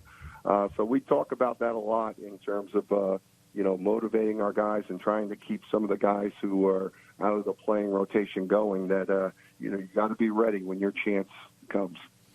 You've got one senior on this team. If anybody wants to be scared, it's the fact that you only lose one senior. That said, it is Matt Folger. He's not too shabby. He's pretty darn good. He's 14th going into the weekend. This number has changed. Actually, he may be 13th now in scoring, knocking on the door of 12th. He had 652 career rebounds coming into the weekend. He had 21 double-doubles. In what now is 97 career games. Some of these stats have changed a little bit. How important has Folger been to this team, and how important has he been to the season? Very important. We do actually have 2 seniors, along with Matt Folger, Perry DiLorenzo, who's in our playing rotation and a very good shooter from the three-point line. Sorry about that. Those two are our seniors, but Matt has had a terrific impact throughout his career. He came off the bench as a freshman and has been in the starting lineup since his sophomore year. And he's a big, long, forward at 6'8", who can really stretch the floor, has a beautiful three-point shot. And again, he's really consistently done well for us rebounding the basketball and also rim protection. He usually leads us in block shots also. But, Matt's one of our three captains, and he's done a great job leading our group, and I think our guys really lean on him. Sorry about the other senior there. Didn't mean to skip him out for sure. The other thing I should point out, third in blocks going into the weekend as well, 173. Ryan Sherry, who we all got to know very well, has 198, so there's a chance he may get there, at least to Sherry at 2, according to my notes. There's no way he gets to 1. You had 5 guys in double figures. Let me just quickly go through this. Jack Farrell Jr. leading the way at 17 points a game. Max Bosco, a junior, at 13.9. Matt Folger, as we mentioned, 11 points a game. And Tommy Eastman at 10.2. Leading rebounder, not surprisingly, is Folger. He could end up finishing the season on a double-double average. The one that's missing is Alex Sobel, sophomore, 11.5 points a game. I noticed he's 11 games played, isn't as much as everybody else, but I also thought I read something about him possibly being injured. But he's not on the roster anymore. Everything okay with Alex? Have you guys lost him, and is that kind of along the lines of the injuries you guys have had to deal with? Well, we are actually into our academic semester. We have a January term. Yes. And Alex is currently away from campus because of personal reasons. I texted with him earlier tonight, and he's hopeful of returning back to Middlebury at some point, but it's not real clear when that might happen. So that's just another example of what we tell our guys is you got to be ready and keep working because we're down a guy, and we kind of treat it like a sprained ankle or an illness, and when he gets back, we'll be a stronger team. I saw him missing off the online roster, so I thought maybe it was maybe a bigger deal. And I realized he still could be out for the year. I don't want to say anything when it's personal. I don't want to get into that. But my point being was I thought maybe there was something more significant besides a personal matter, and I don't want to go into. But I appreciate at least the insight. You guys were 13-0, as we mentioned. Best start since the 2012-2013 season. You've only got one loss. Let's think about this in the grand scheme of things. It's still just one loss. You're 14-1 on this year. This team is clicking. But as a voter in the top 25 and as a fan of Division III, I feel like I haven't quite grasped what you guys are as a unit.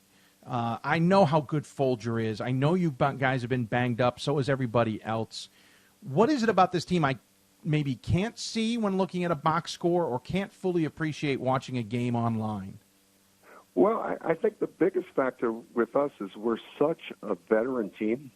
We only have the 2 seniors, but 6 of our juniors are major players on this team. So, the expectation for us as a group was just being a lot younger because last year playing at sophomores, we were hot and cold to a degree, and I think we've been just a lot more consistent because, again, the maturity of just being an older team. Sure. At the test ahead, you got Albertus Magnuson non-conference play coming up on Tuesday.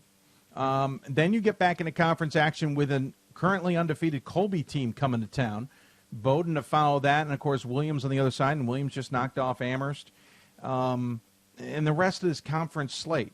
No one said it was going to be easy. How do you keep everybody focused on the task at hand? Well, that's the point. It's such a challenge. We've had a run where we played at Springfield and got a real nice win against the top 25 team. We had a game with Plattsburgh. Then we go to Amherst and Hamilton and get a split against the top 25 team and another team receiving votes. And then we're going to play 2 more top 25 teams in Albertus and Colby. So I don't think our guys are complacent and feeling like, this is going to be easy. These games come down to, generally a couple, plays towards the end of the game that kind of dictate the outcome. And, we've got to, really outwork and outperform and be lucky in some cases to get some W's. Do you have to some degree, how do you get past the losses? I get a better way of saying that. And another near loss with Hamilton. Is there a bit of a reset button? Is there a bit of a non-panic button? Hey, guys, it's not the end of our world type conversation? There's no need for a conversation like that because, we know the level of competition that we're playing and that it's going to be a challenge. It's really hard to win NESCAC games. And, we just have to take it one game at a time. One last thing before I let you go. The other thing that's jumped out at me is how high-scoring you guys are this season. You've scored 80 or more points 8 times, 90 or more 4 times. Actually, well, let's make it 9 times. No, I'm correct on those stats. I'm sorry. 99 points back in the beginning of January. You're 4th in scoring. We should point out you played number 1 and number 3 in scoring this weekend. This feels – I don't remember you guys being as highly – offensive mentally in the past. I felt like you were a lot of NESCACs, a little bit, the offense will come, but we're going to stop teams first. Am I misreading that? Yeah, I think you are to a degree. I think if you went back and looked at statistics, we've been a team that generally has scored, roughly 85 points per game, playing a tempo style. I believe this team is really talented offensively. Our offensive numbers are really, really good. The areas that we're, again, working to shore up are, the rebounding and defensively being able to stop, people and really talented players. But, we really have made some inroads in both of those areas. Oh, I appreciate it. Sometimes I conflate things, so that's why I ask the questions, trying to figure out where my brain should be. Again, non-conference play against Albertus Magnus and then Colby and Bowdoin coming up. It's going to be nice to be home here for the next, what will end up being actually 4 games. You'll finish out the month all at home. You've got to be happy with at least being able to do that. Most definitely. I tell our guys the most impressive thing about being 14-1 right now is that we've only have had 6 home games. So, we've done a great job of winning games on the road against some pretty talented teams along the way. So, again, it will be good to have our home fans here and, playing 2 excellent teams, at the start of the week, it's certainly going to be a challenge for us. I don't know how important it is since then in the NESCAC recently, the conference tournament has been topsy-turvy to say the least. The top dog is not necessarily in the best position, and I know a few Baltimore Ravens fans who feel the same way. Would it be good to be at home for the tournament, or as years have shown in the past, that's not a determining factor? I don't think you would think that it would be a huge advantage, but I think history has said that it isn't. We've won 4 NESCAC championships. We won the first one at home, and the last 3 that we've won have all been on the road. And I believe at least the last 5 or 6 years, the home team has not won the championship. So, the challenge for all of the NESCAC teams is just to make the tournament because 3 teams are left out. And, with the limited number of league games that we have, you can be 4-6 and not be eligible for the conference tournament. So, we just focus in on the regular season and trying to be the best NESCAC team we can be and see where we're at the end of the season. Well, Coach, appreciate all the time you gave us and some of the insight you gave us on the team. Thanks so much for your time, as always. And as always, we always give the coach the final word. Any final thoughts you want to share with those tuned in? Yes, Dave. We had a tremendous loss in July. Russell Riley, my volunteer assistant for the last 14 years, passed away in July. And he spent the last 14 years as a volunteer assistant working with our big men, working directly with Matt Folger and the other guys throughout that time. And it was really a big, big hit. Russ was the head basketball coach for 19 years before I arrived on campus. He was elevated to athletic director, and he hired me as the coach to replace him. A dear friend, a mentor. I just love the guy. I know I miss him a ton, but I think our guys really miss Russ's voice and his calm demeanor to signify, his value to us as a program. We have one of our T-shirts that Russ gave to all our big guys, and it read, "Good, better, best, never ever rest till the good gets better and the better gets best." And he was such a big influence in developing the culture that our program has, being with our guys for such a long time. So I just wanted to make mention and give Russ credit for, where our program is now and, being a player on the national stage and his big impact for all of us. And he's just really deeply missed. Well said. Our condolences, obviously, to you guys and the entire Middlebury family. And we know he's missed. He certainly was a presence on the sideline, and I appreciate you taking the time to mention that. Good luck the rest of the season. We'll look forward to talking to you down the road, and take care. Okay. Thank you, Dave. Absolutely. Jeff Brown joining us on the BlueFrame Technology Hoopsville Hotline. Poignant words there at the end. Appreciate him doing that. Of course, all interviews on the Hoopsville Hotline, courtesy of our partners at BlueFrame Technology, and their industry-leading production truck software. Is your college ready to showcase its teams through a reliable and innovative video streaming service that won't break your budget? BlueFrame's advanced digital broadcast tools will help take your broadcast to the next level. Learn more today by visiting BlueFrameTech.com. That's BlueFrameTech.com, and tell them I sent you their way. They're also our broadcast partners, providing our primary stream for this broadcast and allowing us to then restream out on Simulcast to YouTube and Facebook, as always. Middlebury, real quick, again, Albertus Magnus, Colby, Bowdoin at home, and Williams. They actually have one last game in January on the road. It's Trinity. It's part of the start of 3 games on the road. Trinity, Conn College, one weekend. The following weekend, they will take on Wesleyan. And then the following weekend in February, they're home against Tufts and Bates. So a lot ahead still for Middlebury, and we'll see how they do the rest of the way. Great to have Coach Brown on the show. We'll take another break. When we come back, we will talk top 25. What do we make of what will be yet another fascinating vote? I'll even give you my insight, even though I don't vote on the women's side. I'll give you my insight on how things may shake up there. I think there's a couple teams that are going to leapfrog their way into the women's ballot. You listen to Hoopsville, presented by D3Hoops.com from the WBCA NABC Studios. More Hoopsville after this.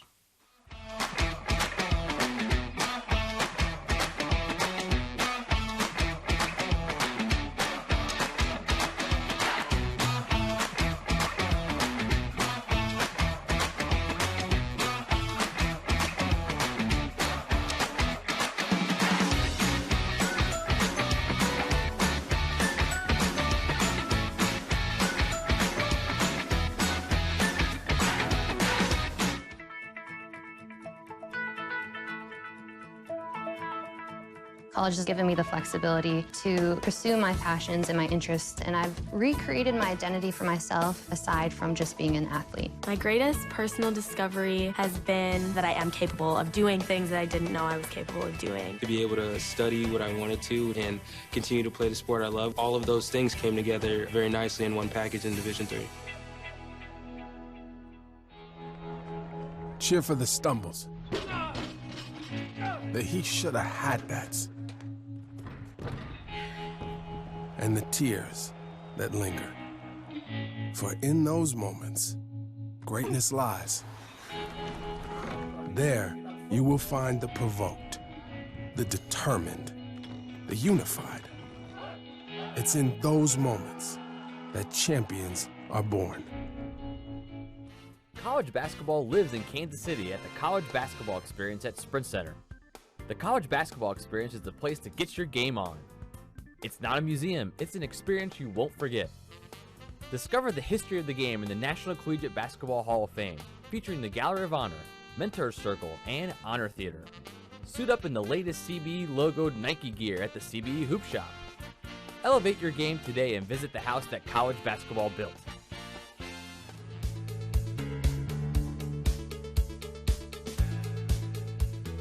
being a part of the different activities and organizations that I've been a part of, I'm actually able to see myself where I'm like, hey, I actually can make a change. I'm one person that can make a difference. Division III has helped me to develop teamwork skills, critical thinking skills, time management skills. It's not just about basketball, or it's not just about school. It's about developing yourself as a person altogether.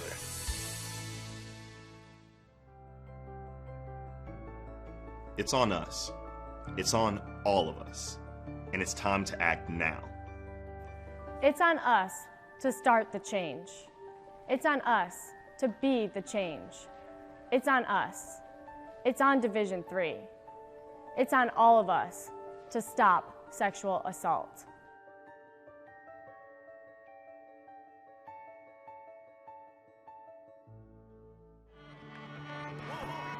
I coined my definition of success in 1934. My definition of success is peace of mind attained only through self-satisfaction in knowing you made the effort to do the best of which you're capable. It's like reputation and character. Reputation is what others perceive you to be. Character is what you are. We are the coaches of women's basketball. We are leaders and teachers, dreamers and winners. We are professionals who conduct ourselves ethically and with integrity. We place the education, safety, and well-being of the athletes we coach above all else and teach them the fundamental values they need to succeed in life. We are coaches united for the good of our game and those who play it. We are the WBCA. Welcome back to Hoopsville, everybody, on this Thursday evening. Hope you're enjoying the show. If you got questions for us, you can always tweet us at D3Hoopsville or hashtag Hoopsville. You can email us, hoopsville at d3hoops.com. We believe that's working, though we haven't got a lot of emails from you folks. You can also join us on Facebook, facebook.com/Hoopsville, where we are simulcasting the show today. Of course, we're also simulcasting it on YouTube. That's youtube.com/D3Hoopsville. But, of course, our broadcast partners at BlueFrame Technology is where we are. And if you're watching the show on our T1 Sports app on Amazon Fire, Apple TV, Roku, or Android devices, thanks for taking the time to watch us maybe on the big screen. Lots to talk about. We've talked about a lot, obviously, but now let's talk about one of the big teams in Division III, certainly rising in the rankings to number 2. It's the Tigers of Wittenberg, one of the now less and less undefeated teams in Division III at 12-0. They're already 5-0 in NCAC competition. Coming up, they've got Hiram, Wabash, Worcester, and then Ohio Wesleyan. In other words, things are really ramping up for the Tigers. So joining us on the BlueFrame Technology Hoopsville Hotline, it is their head coach, Matt Croce. Coach, thanks for taking the time. Happy New Year, and congratulations on what has been a pretty tremendous season so far. Thanks, Dave. Appreciate it. Hello, Mr. McHugh. Not counting, well, anytime. Not counting the tournament. We're halfway through the season for you guys at 12 games. But at the same time, we're now into the heavier part of the season. Not that the early part's fun and games. I'm almost starting to feel like we're getting in a rhythm here. I'm starting to feel like we're getting some clarity at the top of some conferences, and we're just time of the year. We're starting to see a lot of losses that are puzzling. We've seen that from day one. But Ryan, for me, I'm starting to feel like I have a better handle on who the best teams are now. How about you? You're probably the opposite. Like you're totally blown away right now. Is that correct? No, actually, I feel like the results, especially from the CCTIW and the WIAC, sort of bore out what I was expecting for the most part. And things like that. So you really got to be on top of it didn't mess up my ballot a whole lot this week. Games, Ohio Northern certainly a couple of those teams at the top losing shakes up a little bit, but for the most part, I'm starting to kind of necessarily at the second go around in the conference yet, so nobody's seen you 22 that feel pretty good. Obviously, everybody's seen in the video. same place. I'm starting to feel like at least a solid top 15 and a pretty good idea maybe down to 20 you guys at are this seeing point. Yourselves.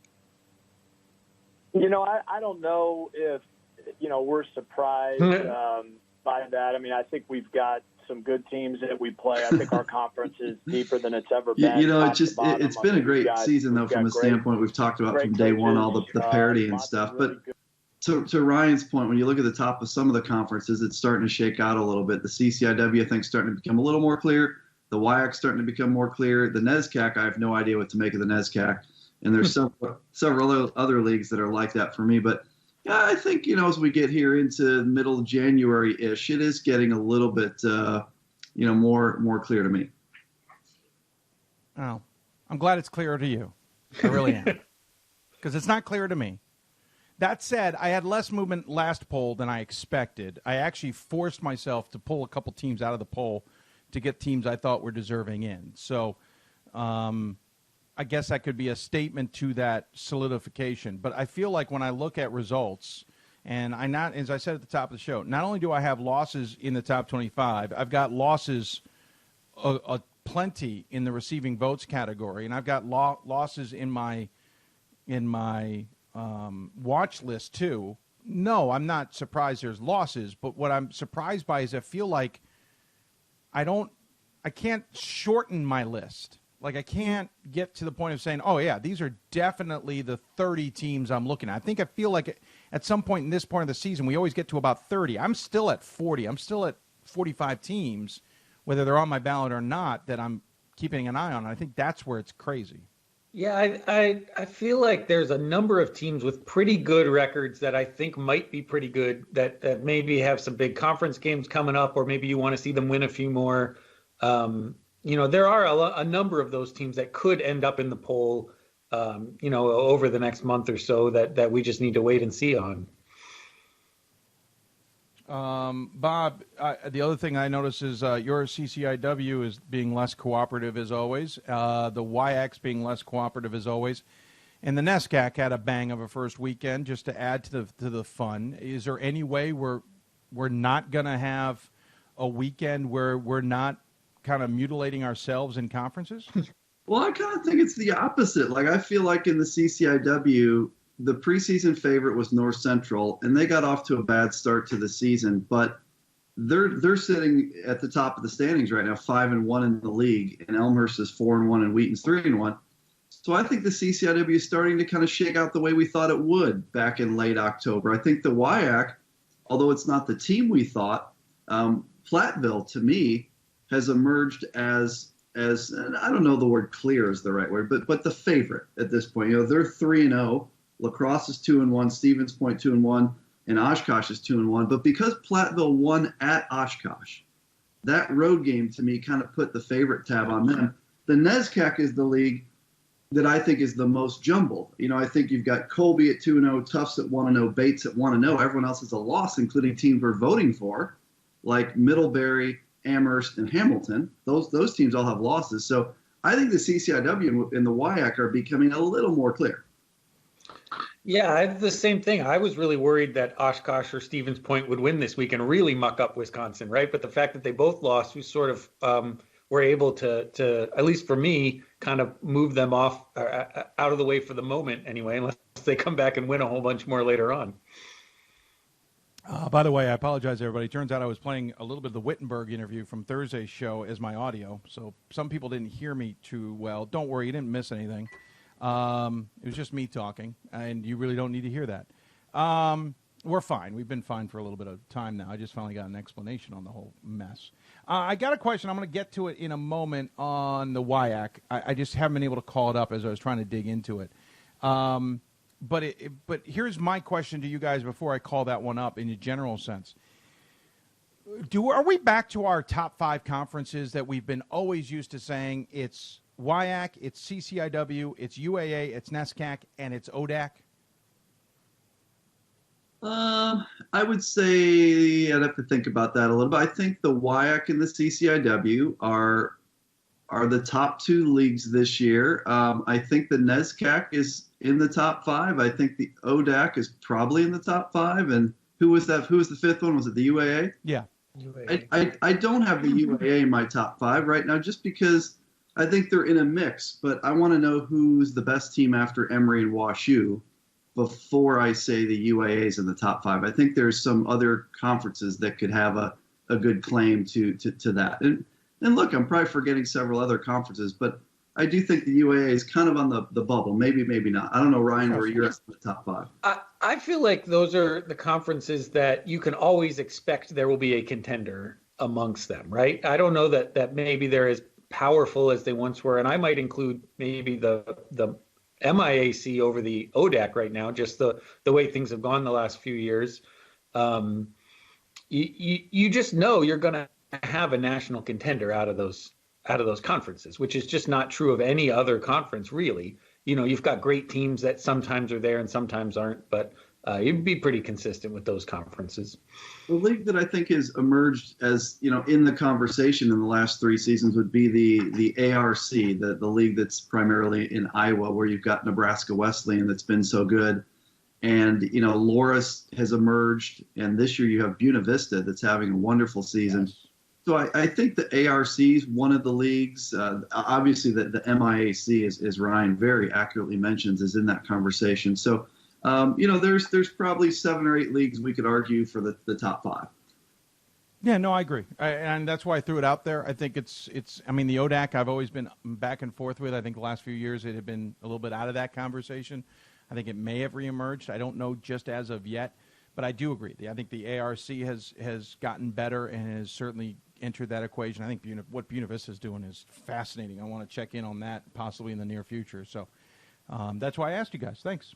Here's a question I got, and it starts with an interesting question mark, I'll say.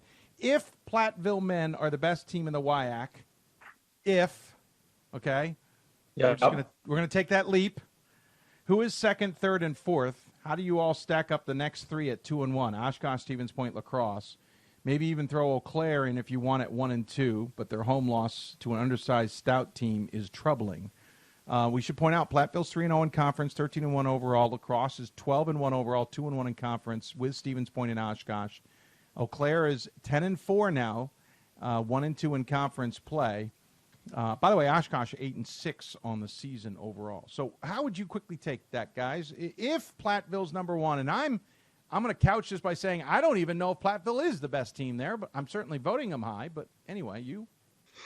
Yeah, I would say for me, La Crosse, I feel like is got the best shot to finish number 2 if we think Platteville's number 1.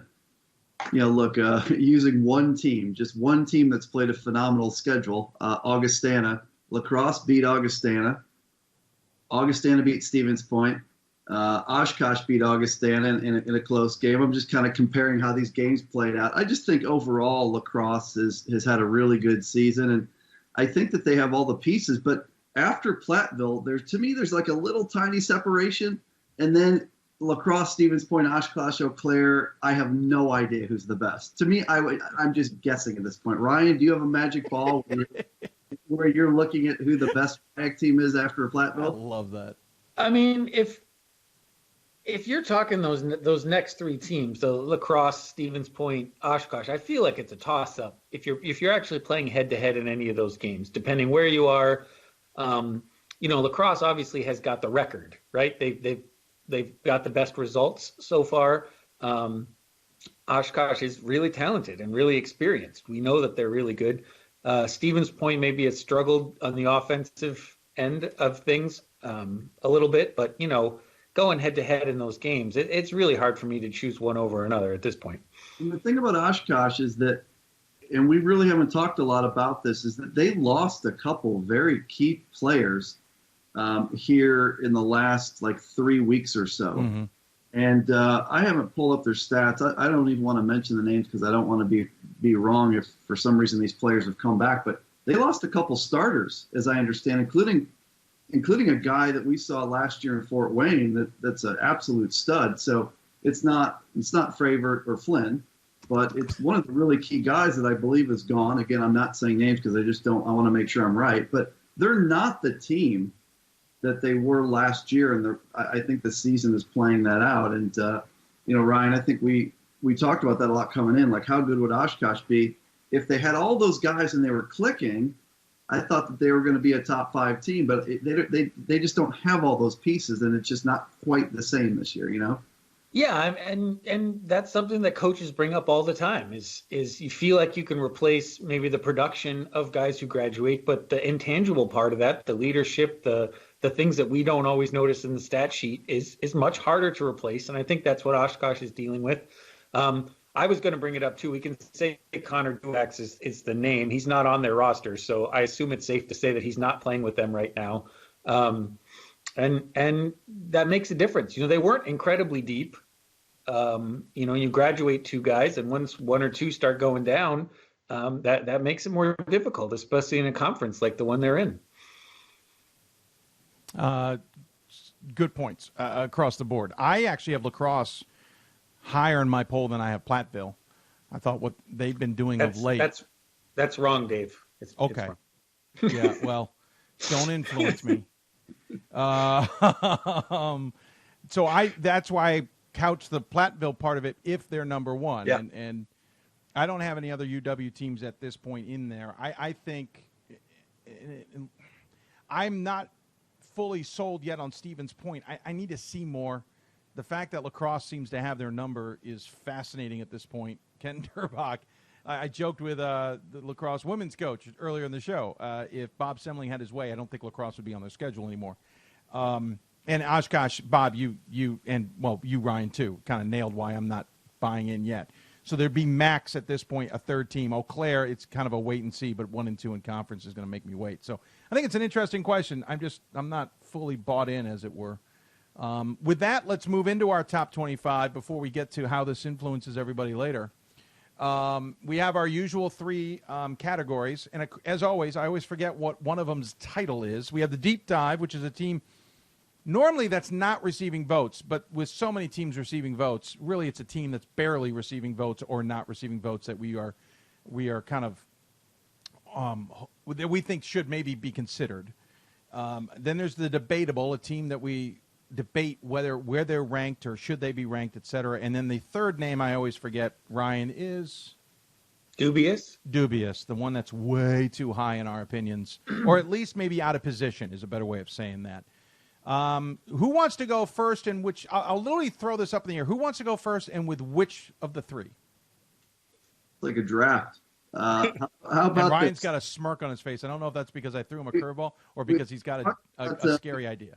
We talked about our deep dive teams and kind of coordinated so we didn't step on each other's toes. So I'll jump in on the deep dive. These are teams that either are not getting votes or maybe just getting a small number of votes. But for me, my deep dive is going to the MIAA, and that's Albion. Albion is 11-2 right now. They're 2-0 in the MIAA. And this whole season, we've been trying to figure out who the favorite is in the Michigan League. And I think we have one now. So Albion, again, their losses are both really good losses. So their losses are at Mount Union, which is right there in the top 25 picture, and at Marietta, which is in the top 10. So 2 good losses, and they have wins lately versus Calvin and at Hope. They also have a win against Baldwin Wallace. They've got a win. I'm just trying to see if there's anyone else that jumps out. DePaul, so. But to me, Albion is right now knocking on the door of the top 25, and I think we finally have an MIAA team that could be the favorite. And I'll quickly say, also considering what they've been dealing with this season, having a player on that team unfortunately die. We're not going to get into specifics, but I'm impressed with what Jody May has been able to do with that squad, or really what that squad's been able to do themselves. So, yeah, good choice. Ryan, you go ahead. So you mentioned St. Joe's, Connecticut earlier in the show and talked a little bit about them. So I'm going to go in a different direction, although I think that's a team to watch. They play Williams, so that'll tell us a lot of what we need to know, I think. But I also want to draw our attention to Utica, upstate New York there. Utica is 12-2. They've been winning in their conference of late, but pretty well. They beat Hartwick, Elmira, Sage. They also went to Hamilton and won. You had the coach Sean on the other day, and I feel like that's a team to be looking at. I'm not sure I'm quite ready to vote for them yet, but they're definitely one that we should be on the lookout for. I like that choice. Utica's a good one. I was going to go, and you guys heard me say this, in the East region as well, for a team in Hobart. I do like what Hobart has as a resume. I'm not thrilled by it. The loss to Brockport's not a bad loss. They beat Ithaca this weekend. I like that. They also beat RIT. I'm pumping the brakes, though, on that because Tufts is the one that jumps out at me. They're barely getting any votes. They have 2 losses on the season to WPI, who isn't a bad team this year, and the Babson. The only thing that's worrisome about those, both were double digits. But they just beat Nichols and Wesleyan in back-to-back games, both on the road. And considering what Wesleyan did to beat Amherst, and this may be just the NESCAC destroying itself, I don't know. I'm intrigued with what Bob Sheldon's got going on there with the Jumbos. And, of course, everybody's winning in Tufts land recently as well, by the way. Women's basketball is number one team in the country. Men's soccer has won 4 championships the last 6. The men's basketball team might as well just jump on that train. They've got Suffolk ahead. This is an interesting choice this Wednesday. And then they'll get Hamilton this weekend along with Amherst all at home, and then Bates. So Tufts could be making a statement by next Monday, and I'm half tempted to put them into my top 25 this Monday. I think those are all 3. Utica, Hobart, and Albion are all teams that you could put in your ballot this week. I mean, these are teams. Again, this is where the poll. That when you're filling out your ballot, we talked about the WIAC, the CCIW. Whoever those teams are in the CCIW, we're not sure about. And the WIAC, they're somewhere in this conversation with these teams too. So do you go with a Utica or do you go with a Wheaton? Do you go with La Crosse? Or do you go with Albion? Like, these are tough decisions, and I don't know that there's any great answer there. I just know I'm wrong. Yeah. All right, let's go. So we did deep dive. Let's go dubious. Dubious next. Ryan, why don't you start with your dubious choice? So I feel bad because I've brought them up in this category before, but looking through the top 25, it's the only team that hasn't lost this week that I feel like I'm still a little unsure about, and that's Johns Hopkins. You mentioned them again earlier. That performance against Washington College was not great. Sure. They also struggled. I mean, the first 10 minutes against Dickinson was not what it should have been. And before that was the loss to Stevens. I've seen them in person once. I think Connor Delaney is the best player in the Mid-Atlantic region this year. He's just phenomenal as a point guard. He can help them really far, but I just haven't seen enough out of the rest of the guys consistency-wise.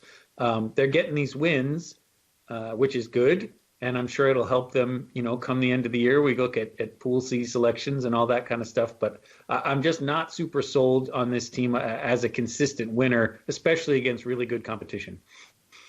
Well, I think that's fair. I was a little disappointed in how Saturday turned out. I think it's a fair argument. Bob? My dubious is the College of Worcester. Now, they're not very deep into the poll. Where do we have them? About 20, 24. But I'm still having a hard time getting a handle on this Scots team because when I look at their resume, I'm not sure which win that I'm pointing to that suggests that they are a top 25 team. Now, we can say that about a lot of teams, right? There's no signature win. Right. Worcester may not have that, but the Wabash win from earlier doesn't look as great because Wabash has struggled more than we thought they would this year. Worcester lost at Ohio Wesleyan. They lost to Mount Union at home.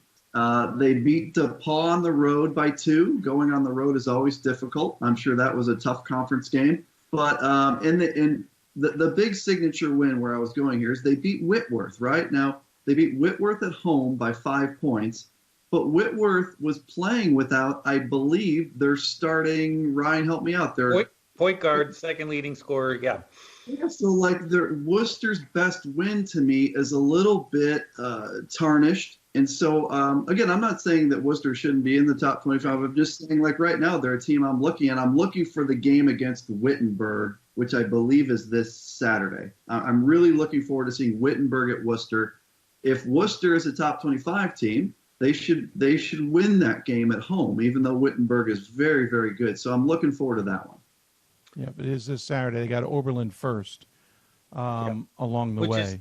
Which is not a team that has been what we used to think Oberlin was, right? That's going to be a challenging one, especially with Wittenberg coming up at the end of the week. Right, exactly. No, not an easy week ahead for Worcester. Bob, I think valid arguments. I don't have in my top 25, along with much of the concerns that you had. I know they're good, but is their results more the results of other people not being as good? And I agree with you there. So I'll just mention before we move on, I'm voting for them, I think, for the first time this week. I decided to put them in near the bottom of my poll, but one of the reasons we have a number of these teams that are sort of like at 2 losses without a real signature win. But I do feel like the stretch that they went on, Allegheny, Wabash, St. John Fisher, Brockport, maybe not Keene State this year, but then to Whitworth, maybe none of those are a top 25 caliber squad, but that run and winning all of those games is pretty impressive at this point and separates them a little bit. I agree with that. That was a really good run. For sure. Yeah, good point. So here's where I got the irony of this being is I feel bad. One team I have, I'm actually voting for, but at the 25 slot, and the other one I'm also voting for. Now I'm feeling like I missed something. So I didn't know where to go with this. Guilford is one. They've lost 2 in a row to Hampton City and then Ferrum before beating Bridgewater. And then it was Babson who I got stuck on. They've lost 2 of their last 4, including to Springfield, but it got back on the road with WPI. My point being with Guilford, maybe they're not as good as I thought they were, and they shouldn't be a top 25 point. But I want to go with Babson because maybe Babson's too high. I still think they're a top 25 team, but they're sitting in the 14 spot. I've got them in the 13 spot, and I'm really uneasy. I know Springfield's good, and I don't want to necessarily say, oh, they should have won that game. I think Springfield's a good team. But it's just that there's something off about them. I can't put my finger on it. I know they got the win over WPI, which is going to absolutely destroy my ballot because I have WPI 14. So it's Babson WPI for me, and I got Springfield sitting down at 21. So for me, it's more of a question. Is Babson that good? Am I missing something? Because in my head right now, alarm bells are going off that I've got something completely wrong about the Beavers, and that must mean I also have something completely wrong about WPI, et cetera. So that's kind of where I'm going with my dubious is I'm not understanding what I'm seeing. They had those 2 games over New Year's, the Eastern Connecticut loss and then beating Regis. They had some injuries there. Springfield, they were back at full strength, but obviously that's a huge rivalry. I would just say I'm not that concerned about it. I've watched them play a few times. I think it's a really solid team when they're all together, as long as they stay healthy. Beating WPI was a big indicator for me. They went to WPI, they won that game, and they controlled it for most of the game. So that was really helpful to me to keep them where they are. And I really like both of those teams. I like Springfield. I think they're one of the more underrated teams right now, sitting there at number 25. And I like Babson as well. So just talking about those 2 at the NUMAC that we have mentioned, I think those are both very good teams that I wouldn't be surprised if either one of them made it into the Elite 8 this year. I think they're both really good. And I appreciate that because I would argue if they had a close game with WPI or lost that one, I'm throwing the parachute. There's something's off. The WPI game's what's made everything in my head go, wait, what? Because they won that one more emphatically than I expected. A 12-point game, hard to maybe read into in a 93-81 game, and it could have been closer than that. But it just raised questions for me. And Guilford, I think I'm just going to put the finger on the fact that Tom Palumbo's got to stop playing his assistants, but he's got 2 in the conference, so he's kind of screwed. Or his former players, I should say. But Guilford had me a little bit nervous, too. So that's just kind of where I was on the dubious side. Deep dive. Oh, no, we did deep dive. Debatable.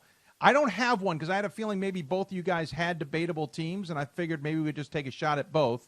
So I just decided why make an effort, and I want to hear what you guys have.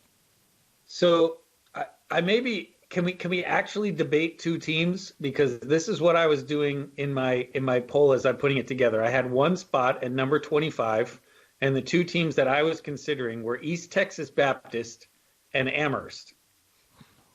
Amherst is absolutely killing me right now. And so you have an East Texas Baptist team that has 2 losses. One is at Millsaps, which Millsaps is playing pretty well. It's a hard place to play. And then they've got the 2-point loss to Stevens Point at Texas Dallas over the holidays. They don't have a super major win, but they've beaten lots of good teams. They went through this weekend beating Texas Dallas. They're playing a lot of the Southern teams, but looking really good doing it.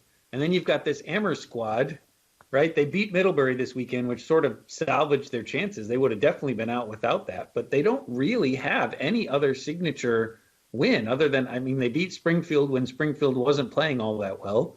And they don't really have anything else. And I don't know what to do with that. Yeah, the team that, it's funny for my debatable in my show prep. This is what my show prep looks like, folks. My debatable team was East Texas Baptist. So Ryan and I are on the same page. And I like their resume. Again, I think Millsaps, if you look at their resume, Millsaps is a very good resume, and they're a team that's in the Pool C conversation. They won at Millsaps.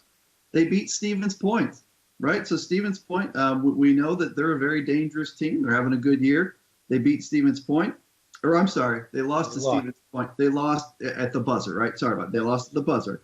But they did beat Texas Dallas has become kind of a barometer to me because I've watched them play so many times, both in person and on stream. And I thought that their win against Texas Dallas, for me, was like, hey, that's a big win in the conference. And so I think I've got East Texas Baptist. I got a spot for them down at 24 or 25 or so. I think they're in for me. Yeah, and Texas Dallas played well in that game. Yes. I mean, Jalen Weber had 27. The team shot 54%. You know, that's it's not that they hit Texas Dallas on an off night too. That was the other part that was kind of impressive to me this week. Yeah. So just to clarify, so yeah, the East Texas Baptist, those two games I highlighted were losses, right? At Millsaps and Stevens Point. So the two really good losses. And that's the funny thing is because you're reading Stevens Point in one way, I'm not. I'm wondering if Stevens Point is a bit of smoke and mirrors, and I could be dead wrong. I totally appreciate that. But it's funny because you see it as a good loss. I see it as well, if they were that good, they would have won that and not had a buzzer beater situation. Maybe I need to read more into it. I'm not knocking East Texas Baptist, by the way. I'm just saying how I read that result differently. Well, that's maybe why it's debatable, right? If they won that game, they're in no question, right? That's fair. Good point. Well, at least our three ballots. Yeah. And your other was Amherst. And Amherst, I said at the beginning of the show, I mean, give me a break. So you get a loss to Wesleyan on Wednesday. You then defeat number 3 Middlebury at home, granted, and they've always beaten Middlebury if you talk to Coach Brown, at home. But then you go and lose to Williams at home. I know it's a rivalry game, but you're coming off of the win against Middlebury. You can't lose to Williams. No, and I think if you look, I'm in the same place with Amherst. Like, to me, I'm trying to figure out what makes them a top 25 team outside of name brand and the Springfield win. And then extend that a little bit. What does that make me feel about Middlebury? Middlebury lost, right, to Amherst. And I'm trying to hang my hat on some wins for Middlebury that suggest why they should be ranked number 3. So the NESCAC in general, there's a lot of craziness there, like there is in many leagues. And I think Amherst sort of falling makes me question Middlebury a little bit now. They're kind of down by that loss. And this, I mean, obviously playing the single round robin is going to help when it comes Pool C time, but it's going to be real hard for us voting because, you know, when you have a conference where you play everybody twice, that tells you something. You know, Colby is undefeated, but they haven't played a super tough schedule. Right. I feel like Middlebury has been underperforming so far. They're winning these games, so you can't fault them for that. But I haven't felt like I haven't had them in the top 5 in a while. You know, and then you have Amherst has played a weak schedule. I feel like Williams is playing as good as anybody, and they had such a bad start to the season. Right. Good point. Yeah, and that's, see, in my case, Ryan, if I was you, I'm not voting for Amherst because the week was too ridiculous if I'm in that situation. But I can totally see where someone's going to have the flip point of view and going, well, you know, maybe we lower somebody else, but Amherst deserves to still be in that second echelon, as it were. But that's kind of what we're getting to, though, is in just looking at the current top 25. I think the teams that are really solid right now are Swarthmore and Wittenberg and Randolph-Macon, even though they lost the game, St. Thomas, Emory, St. John's, Marietta, Platteville, Nebraska Wesleyan, Elmhurst. I'm good up till that point. I'm good. I'm going to throw WashU in there. That's about the cut line. I'm going to put North Central also in my, I feel very good about list. Yeah, I don't. I probably just listed out 15 teams. To me, after that, when you start filling out your ballot down to 25, I mean, there's no way to have it perfect. You're going to have to make some calls on East Texas Baptist versus Amherst versus whoever, because after 15 or so, for me, it's very, very fuzzy. But to me, 1 to about 15 or 16 is becoming pretty clear. And the irony is I could have probably gone with Amherst with my dubious for the same argument. They're sitting in the 15 spot, and that just feels way too high.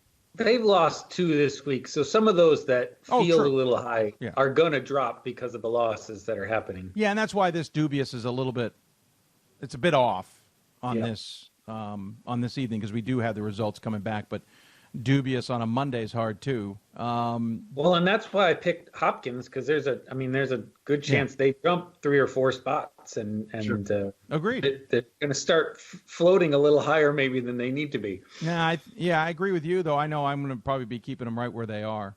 I make a concerted effort that I think a team is at it, and Bob knows this well from a few years ago. If I think a team has hit its max of where I think they can be, even with what their schedule is coming up if they go undefeated, if I think they've hit the top of the ceiling, I'm not moving them. And if it means people move ahead of them because I think they are better or they're proving to be better, I'm going to do that, and I'm going to leave the team bubbled out, as it were, sealing out. And I know some have gotten angry at me about that, but I don't want a team rising in my ballot too high simply because other teams are losing. Their resume still hasn't changed. Now, if all comes to the point where everybody is losing and they're the only team winning, there's extenuating circumstance. But Bob knows that from a few years ago, where I just I got to keep them right where they are right now, because there's nothing about this resume that tells me they should be higher. Bob, did you have a debatable selection? Well, my debatable is one that you talked about, which was Guilford.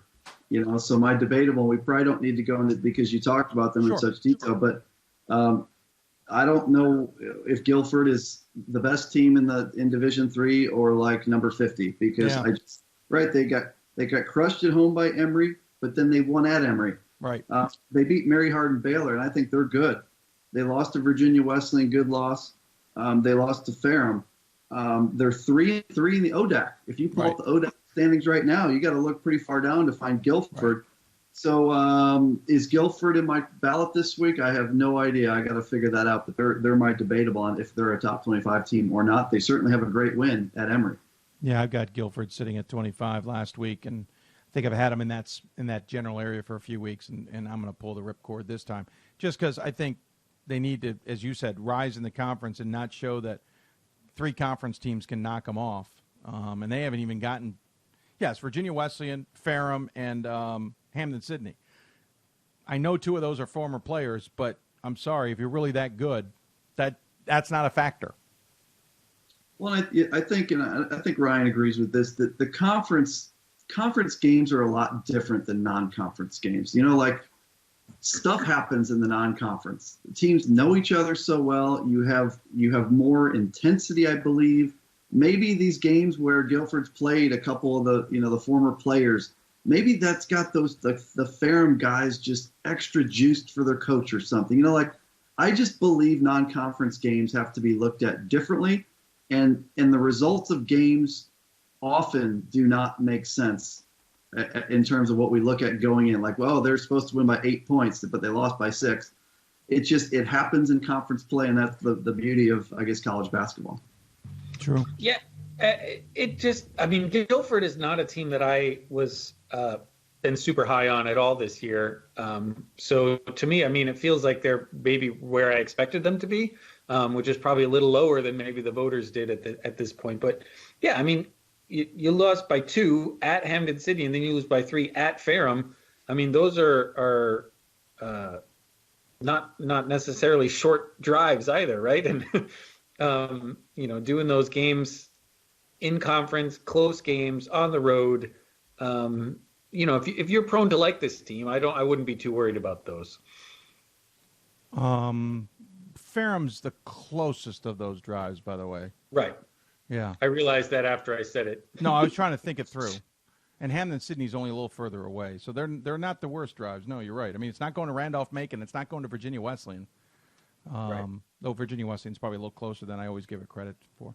Not that I should probably give this tweet earlier today, Bob, too much balloonage, as it were. But I do have to, with a little of my tongue firmly in my cheek, ask, how much influence do you have on the top 25 voting panel across Division III? Yeah, I think the gentleman wasn't happy with the IWU guy, but the IWU Apparently. last week told everyone not to vote for IWU. Yes, I believe you did say that. Or Augustana, right? So I'm not doing a good job in my role. But look, I get it. Hey, look, we're just three dudes that watch a lot of Division III games, and we get to do a top 25 ballot. And as part of that, we do our due diligence and we watch a crap load of games, and we do our best. We rank them 1 to 25. We get it probably kind of close, and then we're wrong a little bit too. And it's just the way it goes. There's no perfect science in a subjective poll. This isn't Massey. This isn't a computer thing. We all do our best. The top 25 is made up of media guys, SIDs, coaches, and we all watch as many games and try to do this and take it as seriously as we can. And we get some right and some wrong. Though I didn't realize all three of us were SIDs either, by the way. And I would just say, if we're just going to go by the numbers and the strength of schedule and the results, they don't need us, right? There are plenty of algorithms that work a lot better than any of us can figure out, right? We're adding the human element to this. And it's not that you should ignore the Massey ratings and only follow ours, or ignore ours and follow that. It's different perspectives on things. And you can see games, and we can take into account, somebody who's injured, or, it's a particularly long road trip, right? That we can interpret these results in different ways that aren't quantifiable all the time. And that's useful, even if maybe you don't like it. The other thing that I would just add in kind of this gentleman's points, he said, you need to get some people on from the West Coast. And look, I think Dave does an amazing job of mixing up his guests. In fact, wasn't the Whitworth head coach one of the guests already on the show this season? And I remember, Ryan has done a fantastic job of highlighting how good the Southern, or the SCIAC is this year, and how deep it is. Yeah, you should all be voting for Pomona. They're fantastic. Right. Last week we talked a lot about Pomona. We talked about we've regularly been really high on Whitworth and Whitman. So I think you look at the show and you're like, oh, they're always talking about the same teams. But Ryan brings kind of a East kind of perspective. I kind of bring like the Midwest perspective, and we all do our best to bring perspective from the other regions that we're not in or follow. And we just, we do our best to try to balance that out. Well, I can't speak for Bob, but I know Ryan and I spend way too much time watching West Coast games because we're both up late at night watching those games. And I, all three of our wives somehow still love us and are still married to us despite the crap load of games that we will watch. And at least in my point, my children are now watching these games because they want to with me, which this place is getting insane.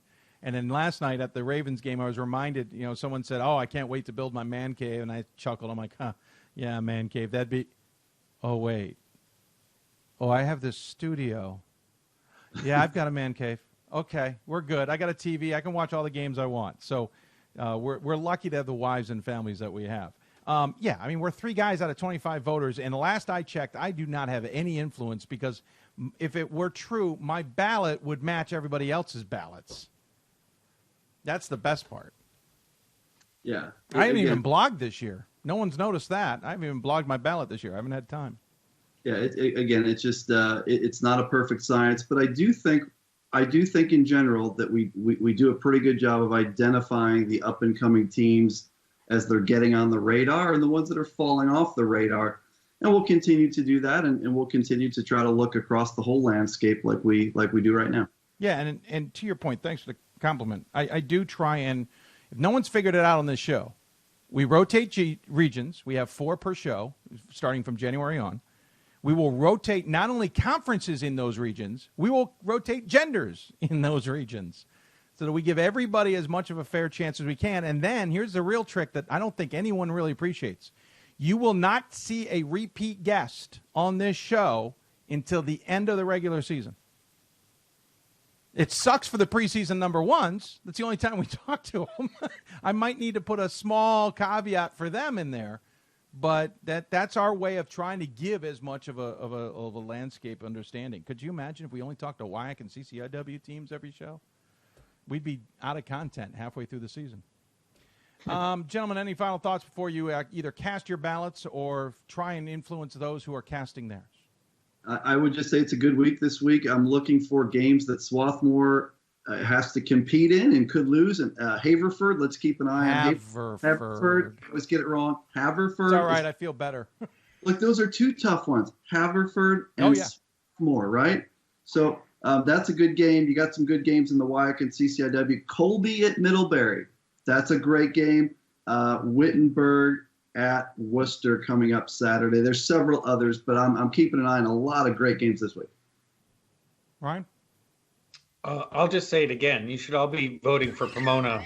I mean it. Like, this is a really good basketball team. Don't disagree. And you know, they're just as good as a Babson, or I think they could compete with Marietta, teams like that. That they're really strong defensively. They're experienced, and just because they're on the West Coast, and they unfortunately played a couple of too many non-D3 schools. But 5. Very good. 5. I think Ryan and I are responsible for all of Pomona's poll points right now, because I also am pretty high on Pomona, and so that's very ironic. We got to send that to our friend who doesn't like us on the West Coast. I think there's a couple more than us. I think there's more than just 2 people voting for them. So for the record, the only reason I've pumped my brakes on them is the 5 non-Division III games that they played. It makes it difficult to appreciate who they are or aren't, and I also know they are in a win the AQ or you ain't going nowhere game because of those 5 games. Well, they haven't lost anyone in D3 yet, so they might look pretty good come Pool C time if they keep that up. Well, we'll see. Yeah, I mean, their at-large resume is going to be Pacific, Lewis Clark, and Lake Forest. Oh, I'm sorry, Gustavus as well. That's also that's a different world out there, right? And like, you know, and I've been to that Westmont NAI tournament 3 times with IW, and it's that the schools out there, the Biolas of the world and the Westmonts and whoever else is, I don't know if there's the Masters out there, but there's not the same Division III options that you have in the middle of the country. So if you're looking to play a good team and get better, go play Westmont, you know, in Santa Barbara. That's a great game to play. So I think I know we don't like when they play 5 non-D3s, but I get why they do it, I guess.